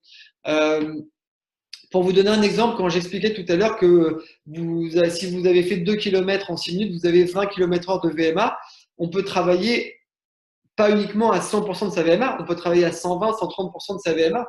Dites-vous bien que si vous êtes capable de courir 20 km/h pendant 6 minutes, évidemment, sur des 30 secondes ou sur des minutes d'effort, vous allez pouvoir être à 23, 24, 25 km/h. Donc, vous allez travailler à 120 ou 130% de votre VMA. C'est pour ça que de bien s'investir sur ces temps d'effort-là, c'est très important. Et juste avant de revenir sur le temps de soutien et pour rester sur la VMA, un des signes physiologiques que je donnais et que je donne bien souvent sur les travails de VMA, c'est qu'à la fin de la séance, vous devez être HS. Vous devez vous dire, OK, j'en peux plus. La dernière série, c'était vraiment la plus dure. Je peux pas en faire une de plus. Voilà, je me suis vraiment investi. Et pensez bien à récupérer après ces séances de VMA là parce que on met du temps à récupérer. C'est là où l'organisme est très sollicité, où il va devoir s'adapter. Donc les séances de VMA, on en fait, mais on n'en fait pas tous les jours, d'accord? Si vous en placez une par semaine, c'est déjà très bien. N'allez pas au-delà au risque de vous blesser. Pour revenir juste sur le VTT, on fait le même genre de travail, sauf que ce n'est pas du travail de VMA mais de PMA, mais c'est exactement le même genre de travail sur le même temps d'effort pour travailler justement notre explosivité, notre capacité à aider le chien dans des moments importants. Et puis, pour travailler sur le temps de soutien, le temps de soutien, un exemple de temps de soutien, ça va être… j'ai oublié une chose aussi importante, je parlais d'échauffement, je parlais de série. Évidemment, à la fin de l'entraînement, qu'est-ce qu'on fait? On fait 5-10 minutes de récupération active, 15 si vous voulez, de manière à commencer à éliminer les déchets musculaires. Ça doit toujours être à allure très lente, d'accord, pour vraiment que ce soit de la récupération. Échauffement, corps spécifique de la séance, VMA, temps de soutien, peu importe, et récupération. Ok. Et donc, le temps de soutien, j'y viens enfin. Temps de soutien, ça va être un effort qui va être sur 2, 3, 4 ou 5 minutes en fonction de votre niveau, en fonction de ce que vous préparez, etc. Ça va se travailler un peu sous forme, pour ceux qui ne connaissent pas vraiment leur VMA, sous forme de fartlek. Le fartlek, c'est quoi? C'est un jeu d'allure en fonction du terrain ou de vos sensations. Si vous avez envie de vous investir vraiment, vous êtes dans un jour où vous avez la forme, etc., eh bien, vous allez mettre une certaine énergie dans votre effort, une certaine intensité. Et les jours où vous allez vous sentir moins bien, vous allez mettre un peu moins d'intensité. Juste quelques consignes de base. Il faut bien évidemment être au-delà de votre allure d'échauffement. Si vous vous échauffez par exemple à 10 km/h sur le travail de temps de soutien, vous allez être 12, 13, 14 ou 15 km/h en fonction de la forme et de l'envie que vous avez et du temps de soutien sur lequel vous travaillez. Évidemment, si vous avez prévu comme série, je sais pas moi, 4 fois 2 minutes à une certaine intensité, et ben vous serez sûrement à une intensité beaucoup plus élevée que si vous choisissez de faire du 4 fois 4 minutes, d'accord? Évidemment, parce que le temps d'effort sera beaucoup plus long. Donc le tout, c'est d'adapter en fonction de ses sensations, d'être entre l'endurance fondamentale et d'être en deçà de la VMA, d'être en deçà du travail où on est dans notre zone rouge, pour être vraiment sur une intensité d'effort qui va se rapprocher un peu plus de l'intensité de la course. D'accord? Donc, un exemple type de travail de temps de soutien, ça va être échauffement, 15-20 minutes. Et puis, on va pouvoir faire un exemple de séance. Par exemple, un truc que je fais assez régulièrement, 4 fois 3 minutes à peu près, où je vais être à une certaine intensité, avec pour le coup, quand on fait du travail de temps de soutien, on va être sur des temps de récupération qui sont 2 fois moins importants que le temps d'effort. Donc si jamais vous faites par exemple 3 minutes d'effort, si votre série c'est 3 minutes d'effort en temps de soutien, vous prenez 1 minute 30 de récupération, soit en marchant, soit en trottinant. D'accord? Donc c'est bien aussi le signe que vu qu'on a 2 fois moins de récupération que le temps d'effort, il ne faut pas se mettre en trop haute intensité sur les premières répétitions. D'accord? Donc après, ça s'écrit évidemment sous plusieurs formes. 3 fois 3 minutes, 3 fois 4 minutes, peu importe. Voilà, c'est variable le nombre de répétitions et de séries, ça dépend de vous, du niveau que vous avez, à partir du moment où vous respectez cette progressivité-là. D'accord? Et puis surtout, dernière petite chose et dernière chose qui me paraît importante sur le temps de soutien, ne dépassez pas le temps que vous escomptez mettre en course. Moi, la façon dont je me prépare régulièrement, c'est que par exemple, si je prépare un championnat du monde et que je sais que je vais mettre 15 minutes sur les 5 ou 6 kilomètres, eh bien, sur mes travaux de temps de soutien en cumulé, je ne dépasserai pas les 15 minutes d'effort. Donc, ce sera à terme de ma préparation, je serai sur 2 fois 8 minutes ou 3 fois 5 minutes de temps de soutien. Vu que voilà, 3 fois 5, ça fait 15 minutes, je ne vais pas aller au-delà de ce que j'escompte faire en course. Voilà. Donc, quand vous faites du canitrail, évidemment, vous adaptez tout ça en fonction de la distance pour laquelle vous vous préparez et du temps d'effort surtout sur lequel que vous escomptez mettre sur votre course. Ok? J'espère que je suis clair. Et puis surtout, n'oubliez pas aussi, à la fin de la séance de temps de soutien, de placer votre récupération active, footing ou alors une marche, peu importe selon votre niveau, une marche à la fin de votre entraînement pour commencer à récupérer. Ça, c'est vraiment important. N'oubliez pas que la récupération fait partie intégrante de l'entraînement. C'est-à-dire que des semaines où vous allez courir un peu moins, des jours où vous allez vous reposer, tout ça, ça va être hyper important. Et surtout, évitez de vous mettre deux grosses séances à la suite. Je donne un exemple. Si vous faites un travail de VMA le mardi, évitez de vous mettre une séance de temps de soutien le mercredi. Laissez-vous soit une séance souple en endurance fondamentale, soit une journée de repos avant de mettre une séance où vous allez refaire un petit peu d'intensité. D'accord?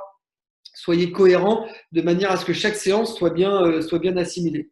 Et puis, dernier aspect, dernière chose, sur le renforcement musculaire, je vais vous donner. Alors attendez, je vais voir sur la slide d'après. Est-ce que je l'ai mise? Tac, tac, tac. Je vais en venir après, ouais, sur quelques séances clés que vous pouvez mettre. Mais le travail de renforcement et de proprioception est super important. Je me suis tordu la cheville hier. Je suis allé courir, je me tords la cheville. Ça aurait pu être plus grave si je faisais pas de proprioception, si je renforçais pas mes chevilles comme il faut. Et aujourd'hui, la cheville est repartie parce que voilà, il y a eu un petit traumatisme. Une des grosses traumas qu'on va retrouver en canicross, ça va être les entorses. Donc, de savoir renforcer les chevilles, c'est quelque chose qui est hyper important pour justement avoir une certaine solidité musculaire autour de la cheville pour, comme quand ça m'arrive hier par exemple, quand tu te fais une entorse, eh bien, éviter qu'il y ait trop d'arrachement ligamentaire ou qu'il y ait un gros œdème. Si j'avais pas une cheville assez solide, vu comment ma cheville s'est tordue, j'en ai encore mal, rien que d'y penser tout à l'heure et hier, je pense que j'aurais fait des dégâts. Là, vu que la cheville est quand même solide et costaud, ça n'a pas empêché que la cheville parte, mais les muscles ont joué leur rôle et du coup, évidemment, le ligament s'est un peu distendu, mais il n'y a pas eu de gros dégâts. il n'y a pas eu d'œdème, etc. Renforcer ses chevilles, c'est se préserver. On sait que la survitesse fait qu'on doit prendre des décisions rapides sur l'endroit où on pose nos pieds. Donc, à partir de là, il faut réussir à avoir une structure musculaire suffisante autour de sa cheville. Un truc très simple pour travailler la proprioception, je le dis régulièrement, mettez-vous debout sur un pied, c'est déjà de la proprioception. Mettez-vous debout sur un pied et fermez les yeux, c'est du travail de proprioception. Mettez-vous debout sur un pied en fermant les yeux, en prenant une bouteille d'un litre 5 dans la main droite et en vous le passant dans la main gauche, c'est du travail de proprioception parce que vous allez créer des déséquilibres et que le corps va devoir s'adapter pour ne pas perdre l'équilibre. Et vous allez voir que tous les petits muscles de la cheville vont se mettre à travailler et c'est ça le travail proprioceptif. Quand vous allez arriver dans des champs, quand vous allez arriver dans des endroits instables et que votre chien va vous emmener un peu en survitesse, le corps aura cette mémoire-là proprioceptive et il va vite s'adapter, il va vite trouver les bons micro-mouvements pour pas que la cheville parte. Voilà. Et si elle part, la cheville sera suffisamment musclée pour pas faire trop de dégâts. Donc, travail de proprioception super importante. Et un petit secret que je donne sur les stages, et vous rigolerez peut-être derrière votre écran, mais je ne vous verrai pas rire, donc c'est déjà ça. Moi, je fais la proprioception tout simplement en me lavant les dents le soir et le matin. Voilà, donc ça veut dire en gros 2 fois 3 minutes par jour où je me brosse les dents, les yeux fermés, sur un pied.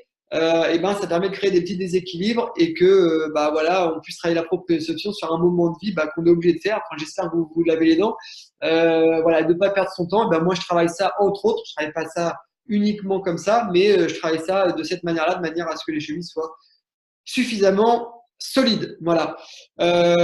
Et puis le travail de renforcement musculaire, je vais juste y revenir après parce que je donne quelques séances clés que vous pourrez mettre en place. Il nous reste 2 slides. Je pense que je suis assez bien dans le timing et après je suis ouvert à toutes les questions et aux échanges que l'on va pouvoir avoir. Est-ce que c'est celle-là? Non, c'est celle-là. Donc voilà, en gros, je vous ai donné les 3 séances types que vous pouviez faire, d'accord? Ce que vous pouvez mettre en place pour progresser. Pour revenir sur le travail de temps de soutien, quand je vous parlais des 2 minutes, des 3 minutes, des 4 minutes, c'est quelque chose que vous pouvez faire sans votre chien, donc avec votre chien en libre. Toutes ces séances-là, vous pouvez tout à fait les faire avec votre chien en libre. Mais c'est aussi le genre de séance que vous pouvez faire en mode canicross. Vous pouvez par exemple vous échauffer avec votre chien et puis vous dire moi je vais partir sur 3 fois 4 minutes en traction avec mon chien. Donc ça va faire 12 minutes de traction pour votre chien. Et pendant ce temps-là, vous allez vous investir à une certaine intensité d'effort avec votre chien pour trouver cette fameuse coordination à une bonne intensité de course. Et donc, ça permet de mixer à la fois le travail de votre chien, le vôtre, et de travailler sur cette intensité d'effort-là. Le tout, c'est d'être dans les mêmes prérogatives et dans les mêmes conseils que je vous ai donnés tout à l'heure, à savoir de ne pas être en surintensité, de bien maîtriser et d'être cohérent dans le volume global de l'entraînement. Voilà, donc ça, c'est quelque chose que vous pouvez faire. Donc, en gros, si vous voulez… si vous démarrez vraiment une préparation, vous n'avez jamais couru, évidemment, commencez par, pendant 1 mois ou 2, à faire que de l'endurance fondamentale, comme ce que j'expliquais tout à l'heure. 1 fois, 2 fois, 3 fois la semaine, vous pourrez 10, 20, 30, 40 minutes, tout doucement, vous augmentez votre temps d'effort au fur et à mesure. Mais pour ceux qui ont déjà un petit peu couru, qui ont un petit peu de passé sportif, le corps a une mémoire, donc évidemment, c'est un peu plus facile. Si vous courez une seule fois la semaine, en semaine 1, fonctionnez par cycle de 3 semaines. En semaine 1, vous faites une séance d'endurance. En semaine 2, vous faites une séance de VMA. En semaine 3, vous faites une séance de temps de soutien. Si vous courez, et en semaine 4, vous pouvez faire soit repos, soit, je sais pas, autre chose comme sport. Ça peut être bien aussi parfois de varier, de faire un peu de vélo, de natation, et de faire une semaine où on va un peu moins courir. Ou alors faire du repos ou faire que de l'endurance pendant une semaine, histoire de récupérer et de repartir sur un nouveau cycle après. Si vous courez 2 fois la semaine, vous pouvez placer en semaine 1, j'ai de la boue qui ressort, vous voyez, je vous l'avais dit. En semaine 1, une séance d'endurance et de VMA. En semaine 2, une séance d'endurance et de temps de soutien. Et en semaine 3, une séance d'endurance, une séance de VMA, et de temps de soutien. Et en semaine 4, une semaine de récupération active. Et si vous courez 3 fois la semaine, vous placez une séance de chaque type, endurance, VMA, temps de soutien, sur les 3 semaines. Et puis en semaine 4, une semaine un peu plus cool pour bien récupérer des 3 semaines, du bloc de 3 semaines que vous aurez fait. Voilà.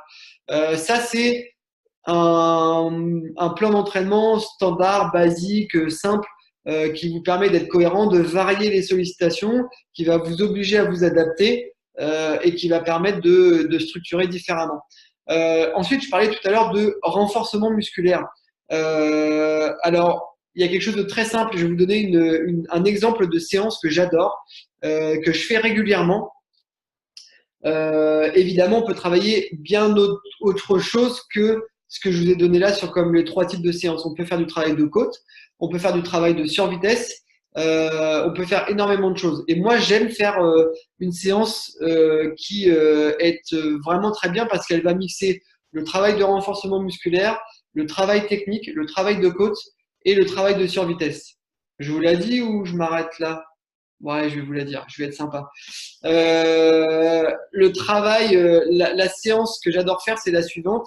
Je vais faire 15-20 minutes d'échauffement et puis je me mets au pied d'une côte. Alors selon mon niveau de préparation, plus ou moins dur, plus ou moins raide.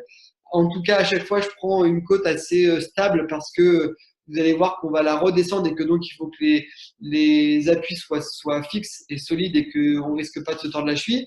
Et donc, une fois que j'ai fini mon échauffement, j'arrive au pied de cette côte-là et je fais 40 squats. Donc 40 squats, c'est quoi? C'est vous mettez debout, vous descendez comme pour vous asseoir sur une chaise, vous arrêtez une fois que vos cuisses sont parallèles au sol et vous remontez un peu plus vite que ce que vous êtes descendu, donc sur du dynamique. Et vous faites ça 40 fois, vous descendez, vous remontez, vous descendez, vous remontez. Quand je dis 40 fois, c'est pour moi, ça peut être 5, ça peut être 10, ça peut être 15, peu importe selon votre niveau. Ensuite, à l'issue de ces squats-là, je pars dans la côte, alors sur du travail de 30 secondes, 1 minute, 2 minutes, 3 minutes, 4 minutes, selon mon niveau de préparation, selon ce que je veux travailler. La seule consigne quand on part en montée juste après avoir fait ces squats-là, c'est de ne pas travailler, de ne pas rechercher une grosse intensité dans la montée.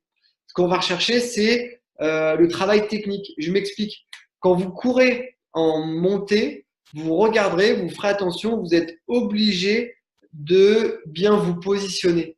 Vous êtes obligé de pencher le buste en avant, vous êtes obligé de bien relâcher les épaules et vous êtes obligé d'attaquer sur l'avant du pied. Vous allez jamais monter une côte en attaquant d'abord par le talon. Faites l'essai demain, ne me croyez pas sur parole. Ou ce soir, si vous êtes hyper motivé, vous sortez à la frontale, vous prenez une côte à côté de chez vous et vous allez courir, vous allez voir que jamais vous allez attaquer par l'arrière du pied, par le talon. Vous allez forcément mettre l'avant du pied parce que ça va être beaucoup plus naturel. Donc, ça permet d'avoir un bon travail technique dans la montée, de bien travailler la prise d'avant sur l'avant du pied. Je vous expliquais tout à l'heure que quand on prend un appui au sol, si on met talon, évidemment là, on freine le chien. Ensuite, on va avoir une phase de stabilisation, une phase neutre dans la foulée et après, on va renvoyer l'énergie. L'idéal, c'est de gommer la phase de freinage. Plus vous allez gommer la phase de freinage dans votre prise d'appui, plus vous allez faciliter le travail de votre chien parce que vous allez renvoyer l'énergie très vite. Plus le temps d'appui au sol va être court et efficace, et plus votre chien va s'exprimer beaucoup plus facilement. Donc le travail en côte permet ça. Pendant 20, 30 secondes, 1 minute, 2 minutes, vous montez dans votre côte. Et puis, arrivé en haut de la descente, de la montée, pardon, vous faites demi-tour. Et là, vous faites le travail de survitesse dont je vous ai parlé tout à l'heure au tout début du webinaire pour travailler la qualité de votre foulée. D'accord? Essayez de travailler ce relâchement-là, l'amplitude de la foulée. Là, c'était la photo que vous voyez, elle a été prise à Bessan. Alors, c'est sur une piste d'athlétisme, mais c'est un petit peu ça. C'est essayer d'allonger votre foulée le plus possible. C'est vraiment ça qu'il faut que vous ayez en tête pour progresser. Encore une fois, je le dis régulièrement, je vous le redis, travaillez ça parce que le plus gros pourcentage de progression viendra de votre travail technique. Très franchement, vous allez augmenter votre physio, votre cardio, etc. Oui, c'est bien, c'est ce qu'il faut. Mais ça ne vous vaudra rien si vous n'avez pas une bonne qualité technique derrière votre chien. D'accord? Donc, pensez à ça. Et donc, le travail de survitesse que vous pourrez faire lors de cette séance va vous aider à automatiser ces gestes-là. Et donc, arrivé en bas de votre descente, eh bien, vous récupérez soit en marchant, soit en trottinant 1, 2 ou 3 minutes et vous recommencez à nouveau ça.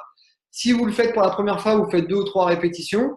Si vous êtes un petit peu habitué, moi, ça m'arrive de faire 10 fois 50 squats. Je monte 2 minutes, pour le coup, moi, je mets un peu d'intensité, mais 2 minutes à très grande intensité dans une côte, avec un bon travail technique, évidemment, de prise d'appui. Arrivé en haut des 2 minutes, je redescends vraiment en essayant de me dire, je vais essayer de descendre le plus rapidement possible, en essayant de toucher le moins possible le sol.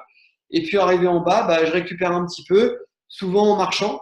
Et puis, bah, je recommence à nouveau la série. Et je le fais 5, 6, 7, 8 fois selon ma forme, selon mon niveau de préparation. Voilà.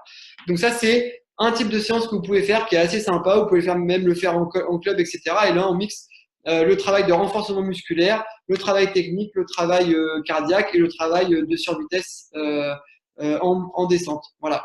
Ce qui est intéressant avec les squats, c'est qu'on va se retrouver dans le même niveau de fatigue que l'on peut se retrouver en canicross à la fin des courses, où bah, on a la cuisse qui chauffe, où on a un peu saturé les muscles et où bah, va falloir qu'on garde la bonne qualité technique malgré tout, malgré la fatigue. Et donc, ça permet le corps ça permet cette séance-là d'habituer le corps à ces situations-là. Donc ça, c'est une très très bonne séance. Voilà. J'espère que je suis assez clair dans ce que je vous explique. Un petit résumé là de ce qu'on a vu avant de passer aux questions. Très rapidement, séance d'endurance, je vous l'ai dit tout à l'heure, entre 40 minutes et 1h10, voilà, elle n'est jamais au-delà, vraiment en sous-régime. Le repère physiologique, je vous l'ai montré, je vous l'ai dit, c'est être capable de vraiment tenir une conversation. Séance de VMA, PMA, je vous l'ai expliqué tout à l'heure, vous avez un exemple du coup là sur le PowerPoint. Bah voilà, selon vous changez le nombre, enfin le temps d'effort et le nombre de répétitions en fonction du niveau que vous avez et du moment dans votre préparation, d'accord. Donc ça c'est important. Séance de temps de soutien, bah voilà, je vous l'ai expliqué tout à l'heure. Progressivement, vous y allez progressivement sur le nombre de répétitions, sur la durée de l'effort et l'intensité va être basée principalement selon vos sensations en fonction de ce que vous avez, on va dire, comme forme du jour. Après, quand vous connaissez votre VMA, si vous la travaillez, si vous la connaissez, évidemment, vous allez travailler avec des données de vitesse un peu plus précises. Mais ça, c'est si vous avez suivi le protocole de déterminer votre VMA, etc., etc. Et puis, la séance un petit peu clé dont je vous parlais tout à l'heure sur les squats, sur la montée, le temps en montée et sur la descente en survitesse pour justement bien récupérer et pouvoir travailler justement le travail technique. Voilà. J'ai fait, allez, 1h10, 1h15. Je vous avais promis que je ne serais pas trop long. J'espère que j'ai été clair. Ce que je vais faire, je vais arrêter le partage d'écran et je vais remonter sur le fil des discussions de manière à pouvoir répondre aux interrogations ou aux questions qu'il y a eu pendant mon intervention. Tac, tac, tac. Je vois que bah, tout le monde est là, 24 participants, ok, super, ravi. Alors attendez, converser, est-ce que c'est là? Est-ce que je vais l'avoir là? Conversation, tac, tac, tac, on y est, super, impeccable. Alors j'en étais où? Patricia, merci, ça marche, c'est bon pour moi, ça marche. Nickel. Alors, Marie-Hélène, as-tu un conseil pour trouver une régularité dans le sport quand on a des horaires irréguliers et qu'on travaille autant de jours comme de nuit? Ouais, je suis d'accord avec toi. La régularité, j'ai dit tout à l'heure, c'est primordial. Si tu peux pas être régulière, si tu as peur d'être démotivé, fixe-toi un créneau. Je ne sais pas si tu bosses le week-end, etc. Fixe-toi un plan. Marque-le sur le frigo, marque-toi, bah voilà, en semaine A, je vais faire tel horaire, en semaine B, je vais faire tel horaire, voilà, à tel moment, comment je vais pouvoir courir. Un truc que je vais vous donner. Moi, c'est quelque chose que je fais tous les soirs. Je me couche et je me dis, voilà comment ma journée de demain va être. Voilà comment je vais courir. Voilà à quelle heure je vais aller m'entraîner. Voilà ce que j'ai à faire dans ma journée. Et je n'y déroge pas. Organisez-vous la veille. Dans votre tête, vous dites pas le matin, bon ok, je dois m'entraîner dans la semaine, je me lève, comment ma journée va se passer. Non, vous vous couchez, vous dites, voilà, ma journée va se passer comme ça demain. Et vous allez vous préparer. Alors, on a tous des facultés. Moi, c'est très dur pour moi de me lever le matin et d'aller m'entraîner. Je préfère aller m'entraîner tard le soir que tôt le matin.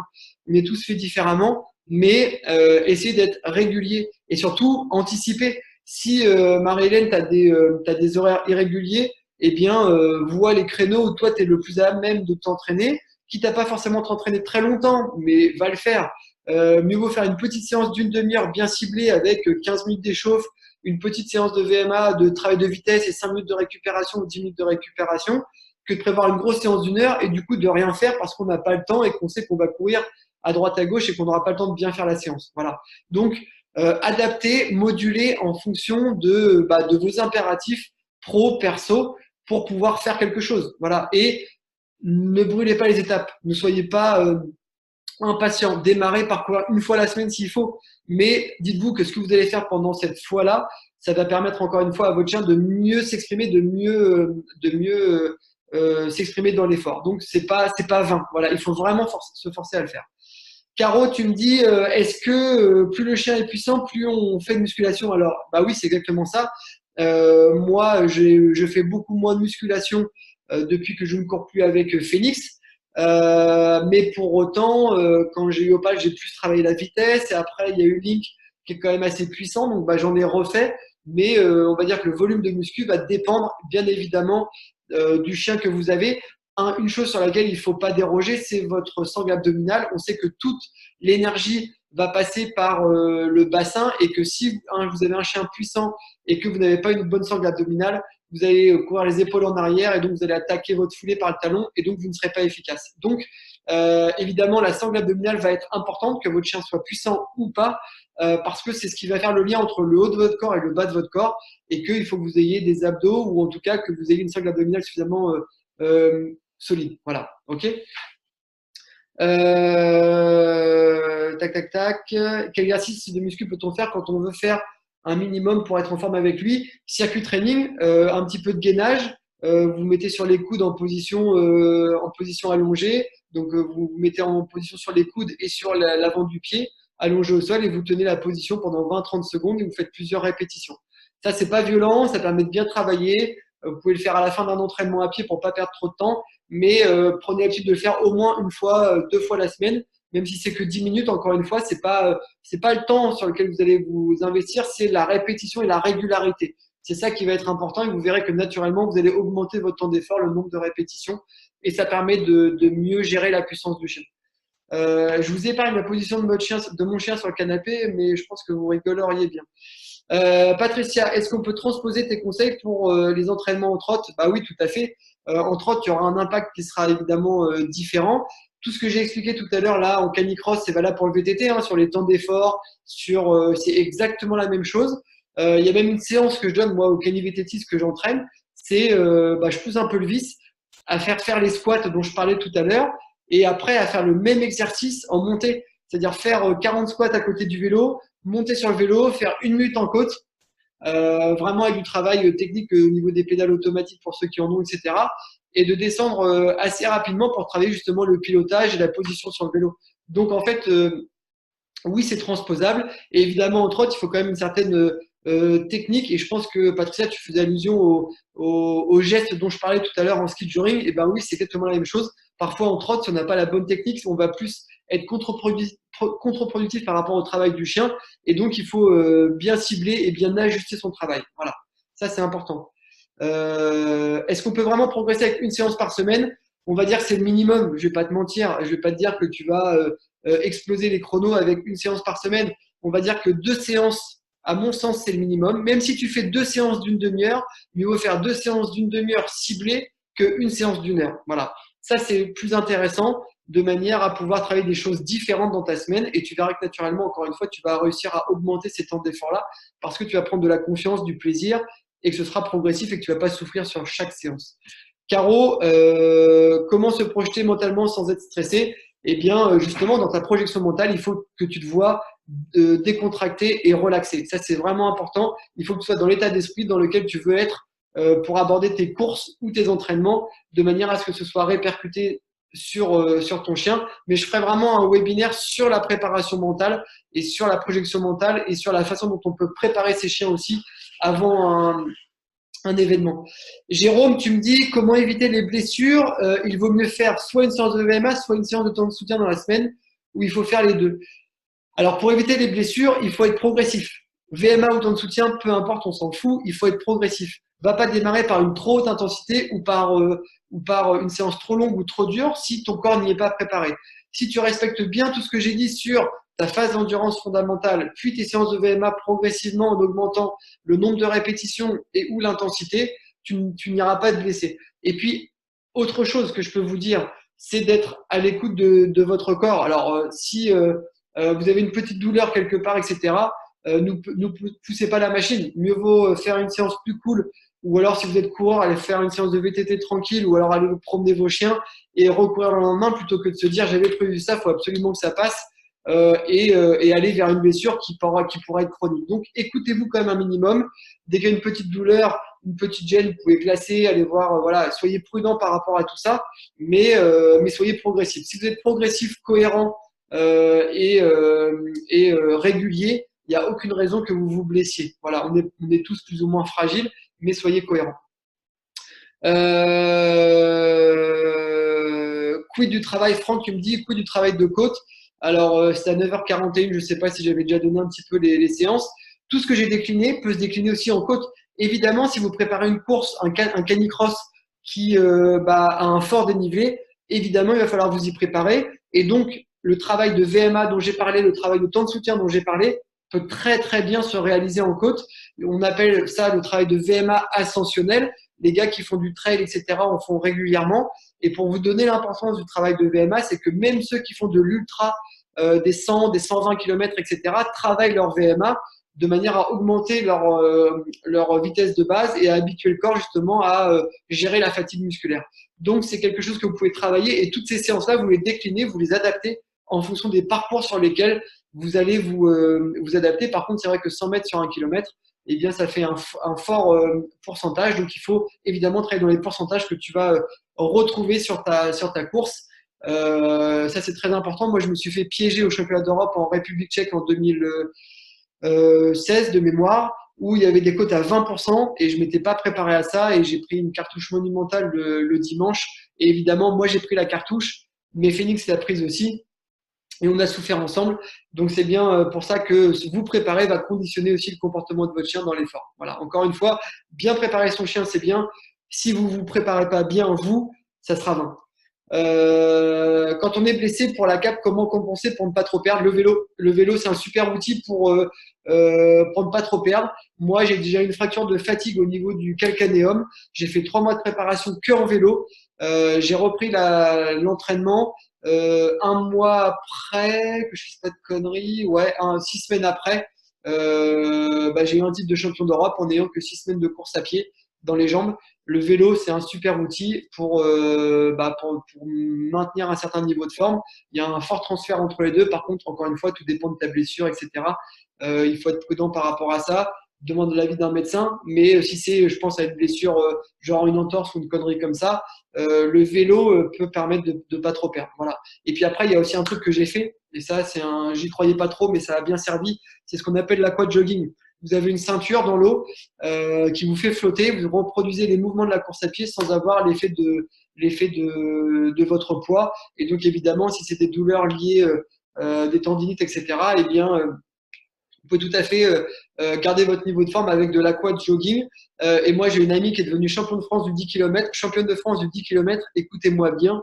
J'espère que vous êtes assis. Elle a été championne de France du 10 km avec un temps, je ne sais plus, mais le chrono était stratosphérique, sans faire une seule séance de piste, en faisant que de l'aquajogging parce qu'elle sortait d'une grosse blessure justement de fracture de fatigue et de périostite. Et du coup, elle a gagné son titre uniquement avec des séances d'aquajogging, pour vous dire qu'il y a quand même du transfert.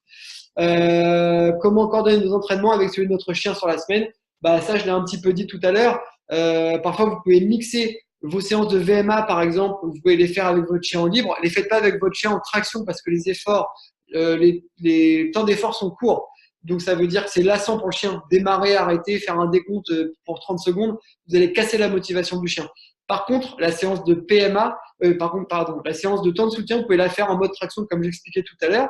Donc, ça vous fait une séance en mode canicross par semaine, plus si vous faites 2 séances par semaine, votre séance de libre ou votre séance d'endurance fondamentale ou votre séance de VMA, vous pouvez la faire avec votre chien en libre. Et vous verrez que votre chien va jouer aussi un peu le rôle des accélérations, le jeu des accélérations quand il va vous voir accélérer. Et ça peut être aussi assez sympathique, mais c'est vrai que ça demande beaucoup de temps, le temps de se préparer et de préparer son chien. Mais voilà, la solution, je viens de te la donner ou t'en donner une partie. Perso, je prends des plans d'entraînement sur Runtastic, je les trouve pas mal agencés, mais je prends des plans où le nombre de sorties semaine convient à mon emploi du temps. Voilà, c'est ça. Le tout, c'est de réussir à faire des choses cohérentes par rapport, encore une fois, à votre rythme de vie et de ne pas vous écœurer. Ça, c'est important. Peut-on faire une préparation de trail 13 km, par exemple, dans l'intersaison en hiver ou pas compatible car trop long pour le canicross? C'est possible, tu vois. Et moi, cette année, je vais faire du cani trail. J'ai été invité sur le cani trail des gendarmes et des voleurs, sur un cani trail au Canada. Donc là, je vais me préparer pour ça. Par contre, ce que je vais faire, c'est que à la fin des cani trails qui vont être en mai, je crois, je vais faire vraiment une coupure où là, avec mes chiens, je vais nager, je vais faire des choses un peu différentes, vraiment une coupure complète pour reprendre une préparation à la fois pour moi et pour mes chiens pour les championnats de fin de saison avec des intervalles qui conviennent bien sur le format pour lequel je me prépare. Mais c'est tout à fait compatible. Mais pour ça, il faut bien se préparer soi, il faut bien préparer ses chiens. On va dire que l'hiver il y est propice parce qu'on allonge les temps d'effort et les températures sont beaucoup plus basses. Voilà. Tu parles d'aller faire 3-4 séances par semaine, mais à quel moment faire des séances de canicross? Est-ce qu'il faut organiser 5 ou 6 séances dans la semaine pour courir également avec le chien?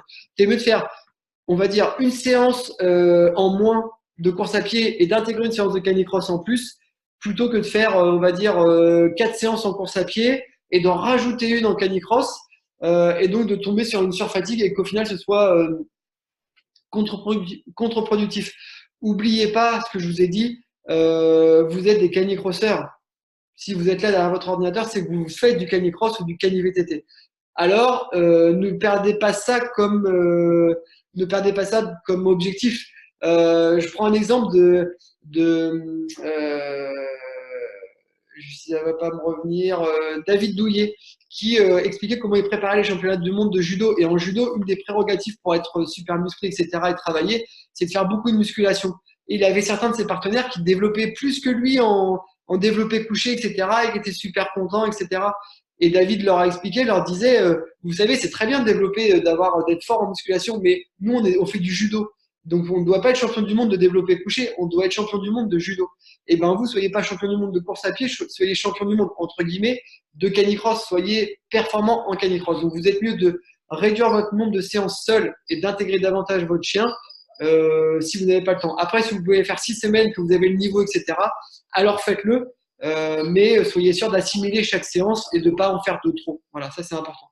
Quel type d'entraînement serait plus adapté pour travailler le souffle, la respiration? Endurance fondamentale, inexorablement. Endurance fondamentale, ça permet de travailler l'endurance ligamentaire, articulaire, etc.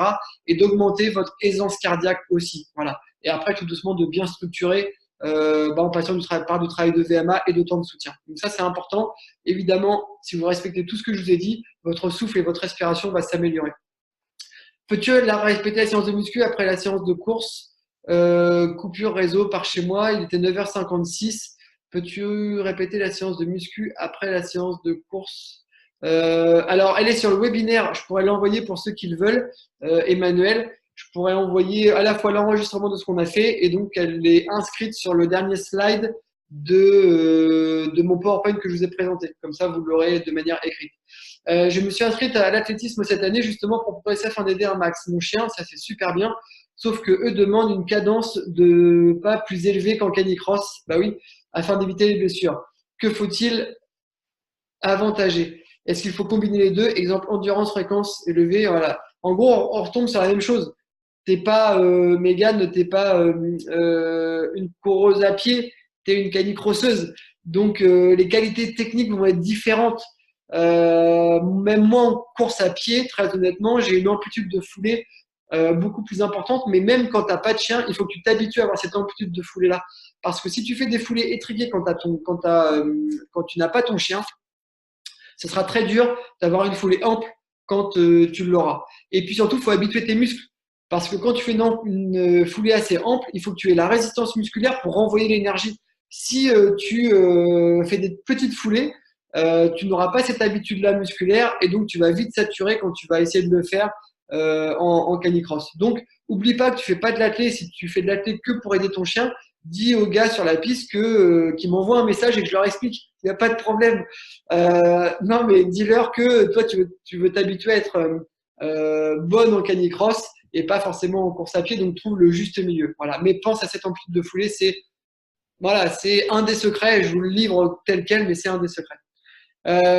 Tu n'as pas parlé d'étirement. À quel moment tu conseilles de les faire? Super bonne question, Franck, tu as tout à fait raison. Et quel étirement appliqué au canicross s'il y en a à privilégier? Très controversé l'étirement, on entend de tout, tout et n'importe quoi. Avant, on disait qu'il fallait absolument s'étirer, maintenant on dit qu'il faut surtout pas s'étirer, etc. Je peux vous assurer que j'ai une vingtaine d'années d'expérience dans le sport de haut niveau. Il faut s'étirer. Par contre, il y a des règles de base. Un étirement, ça doit toujours se faire avec un muscle qui a déjà un peu travaillé. Un étirement ne doit jamais être très long et un étirement ne doit jamais être très fort. Je m'explique. Si vous étirez de trop un muscle à froid, par exemple, évidemment, vous allez casser davantage de fibres et vous allez être contre-productif. Un étirement, ça doit toujours être léger et ça doit être aux alentours d'une trentaine de secondes. L'étirement, c'est quoi? C'est étirer les deux points d'insertion d'un muscle. Donc, c'est pas très, très compliqué. Alors là, vous ne voyez pas, je vais juste vous montrer par exemple un exemple pour étirer le triceps qui est ici. Le triceps, on voit qu'il est inséré à cet endroit-là et à cet endroit-là. Donc, le but, ça va être d'étirer, d'éloigner le plus possible les deux points d'insertion. Donc, pour étirer son triceps, on fait naturellement comme ça, un peu comme les nageurs. Voilà, on va essayer d'étirer les deux points d'insertion pour que le triceps puisse être étiré. C'est la même chose, je tire un peu trop fort. C'est la même chose pour le quadri, c'est la même chose pour les ischio-jambiers, c'est les muscles qui sont antagonistes du quadriceps. C'est la même chose pour les mollets.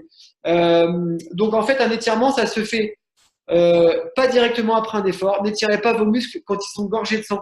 Encore une fois, ça va pas être productif. Vous voyez, moi, je me suis entraîné tout à l'heure. Je suis rentré de l'entraînement, il était 18 h. J'ai pas eu le temps de m'étirer, je me suis touché. Et ben là, après la visio, je vais me mettre un petit peu devant la télé et je vais me faire une séance d'étirement. Ça fait 3-4 heures que j'ai fini ma séance, mais mes muscles sont quand même prêts à recevoir les étirements parce qu'ils ont travaillé et qu'ils ont été actifs dans la journée. Même si, par exemple, vous travaillez, je sais pas, dans des bureaux et que vous montez, vous descendez des étages, vous marchez, etc., et que vous avez envie de vous faire une bonne séance d'étirement le soir, faites-le. Ça vous permet de garder de la souplesse articulaire ligamentaire, de limiter les blessures et de surtout de pouvoir travailler la souplesse dont je parle. Quand on veut avoir une grande amplitude gestuelle, il faut avoir une certaine souplesse articulaire et les étirements aident à ça.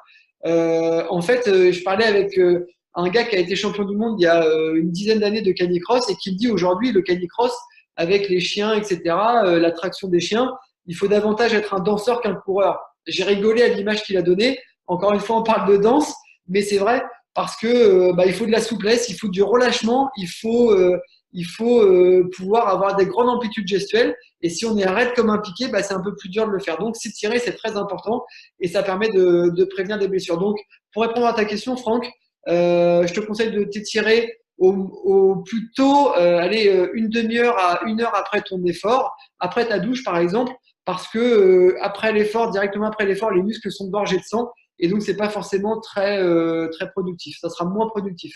Donc étirez-vous en fin de journée, sans aucun souci, un étirement toujours léger et les étirements à privilégier, les 3 groupes musculaires à privilégier, ça va être évidemment les quadriceps, donc c'est les cuisses pour faire simple. Ensuite, c'est les ischio-jambiers, les muscles antagonistes au quadriceps, c'est les muscles que l'on a derrière les cuisses, pour vous faire simple, pour vous donner une image. Ça, pour s'étirer, pour l'étirer, on peut un exercice très simple, c'est d'être debout, d'écarter un petit peu les jambes et puis de descendre tout doucement et toucher le sol. Vous allez voir que ça va tirer derrière donc les ischio-jambiers, ça va étirer un petit peu votre dos. Et puis le troisième groupe musculaire très important qui est aussi assez sollicité en canicross, évidemment, ça va être les mollets. Et encore une fois, moi je vous dis, ne forcez jamais un étirement. Si vous forcez sur un étirement, vous allez faire pire que mieux. Donc ça doit toujours être léger. C'est pas plus je tire fort, plus je fais récupérer mon corps. Pas du tout. Donc étirez-vous avec légèreté, de manière à pouvoir être efficace dans vos étirements. Voilà. Et puis un étirement, voilà, vous pouvez vous étirer une quinzaine, une vingtaine de minutes si vous voulez, mais encore une fois, si vous préférez prendre 5 minutes pour vous étirer après une séance, mieux vous courir un peu moins longtemps, vous doucher, attendre une demi-heure et faire des étirements légers, ou même carrément le soir, si vous voulez, avant d'aller vous coucher, plutôt que de ne rien faire du tout. Mais étirez-vous. Je ferai intervenir aussi sur un autre webinaire sur la récupération pour les chiens une ostéopathe et elle vous expliquera, animalier, canin, elle vous expliquera aussi l'importance d'étirer son chien post-effort pour l'aider à récupérer. Voilà. Donc tout ça, c'est des petites choses, c'est des détails, mais c'est sur les détails qu'on fait la différence et qu'on vit surtout bien sa pratique. Et n'oubliez pas que tout ce qu'on fait, tout ce qu'on met en place, c'est pour, encore une fois, s'exprimer du mieux possible avec nos chiens et qu'une grande partie de ce plaisir va venir de nous. Bien préparer ses chiens, c'est important, mais à minima de pouvoir se préparer soi, c'est la base pour pouvoir aussi respecter son chien. Et vous allez voir que au travers de tout ça, la remise en question, le plaisir, dépasser un petit peu ses limites, certains d'entre vous allez vous prendre au jeu. Et moi, tout ce que je mets en place aujourd'hui, à la fois dans mes entraînements, etc., je le fais en pensant à mes chiens. Il y a même des fois où je fais des séances de VMA ou des séances de temps de soutien, où j'en ai plein le cul, où c'est vraiment dur, et où je m'imagine en train de me faire tracter par Opal ou Link ou Phoenix. Et ça me met un peu de baume au cœur. Et ça permet de, voilà, encore une fois, c'est de la mentalisation, mais ça permet de se transcender un petit peu pour après, une fois arrivé en canicross et en course, ne pas avoir de regrets et se dire, moi, je me prépare, moi, je fais le maximum pour que mon chien puisse s'exprimer du mieux possible et pour prendre un maximum de plaisir avec lui. Et du coup, quel que soit le résultat, on n'est pas déçu parce qu'on s'est donné les moyens. Voilà. Et surtout, il y a toujours des choses à corriger et à améliorer en fonction des spécificités de chacun et de chaque binôme. Voilà, encore une fois, ça va être vraiment le plan d'entraînement personnalisé, individualisé au maximum pour être dans le bon schéma avec votre chien à vous. Voilà, encore une fois, ça c'est important. Voilà un petit peu. Julien qui me dit merci. Merci Julien, merci à toi. Merci de m'avoir écouté pendant 1h30, 1h45. J'ai essayé d'être efficace. J'espère que je vous aurai apporté pas mal d'informations. Si vous avez des questions, n'hésitez pas sur les réseaux sociaux. Par Messenger, moi je répondrai à vos questions. Voilà, si vous avez des questions précises que vous n'avez pas osé poser. Si vous souhaitez avoir l'enregistrement, vous me le demandez et je vous le fais suivre par mail également, il n'y a pas de problème. Et puis moi je tenais quand même à vous remercier encore une fois parce que voilà, c'est un concept un petit peu novateur que les visios et les webinaires. J'espère que ça apporte, j'espère que ça marche bien. Je dis pas que c'est un exercice que j'adore. Je vais être honnête avec vous, je kiffe pas du tout. Mais voilà, après de partager un petit peu tout ça, c'est quand même super enrichissant. Donc merci beaucoup à vous. Mettez tout ça en application, testez, validez. Et puis au plaisir de vous voir très bientôt sur les réseaux sociaux, sur les courses. Et n'oubliez pas de prendre un gros plaisir avec vos chiens et de toujours jouer quoi que vous fassiez et que ça reste toujours du jeu, même s'il y a de la performance, même s'il y a des objectifs. Le jeu, c'est la base de tout. Voilà. Un grand merci à vous tous et puis à très bientôt. Je vous souhaite une bonne soirée et prenez du plaisir avec vos loups. Salut, bonne soirée, ciao.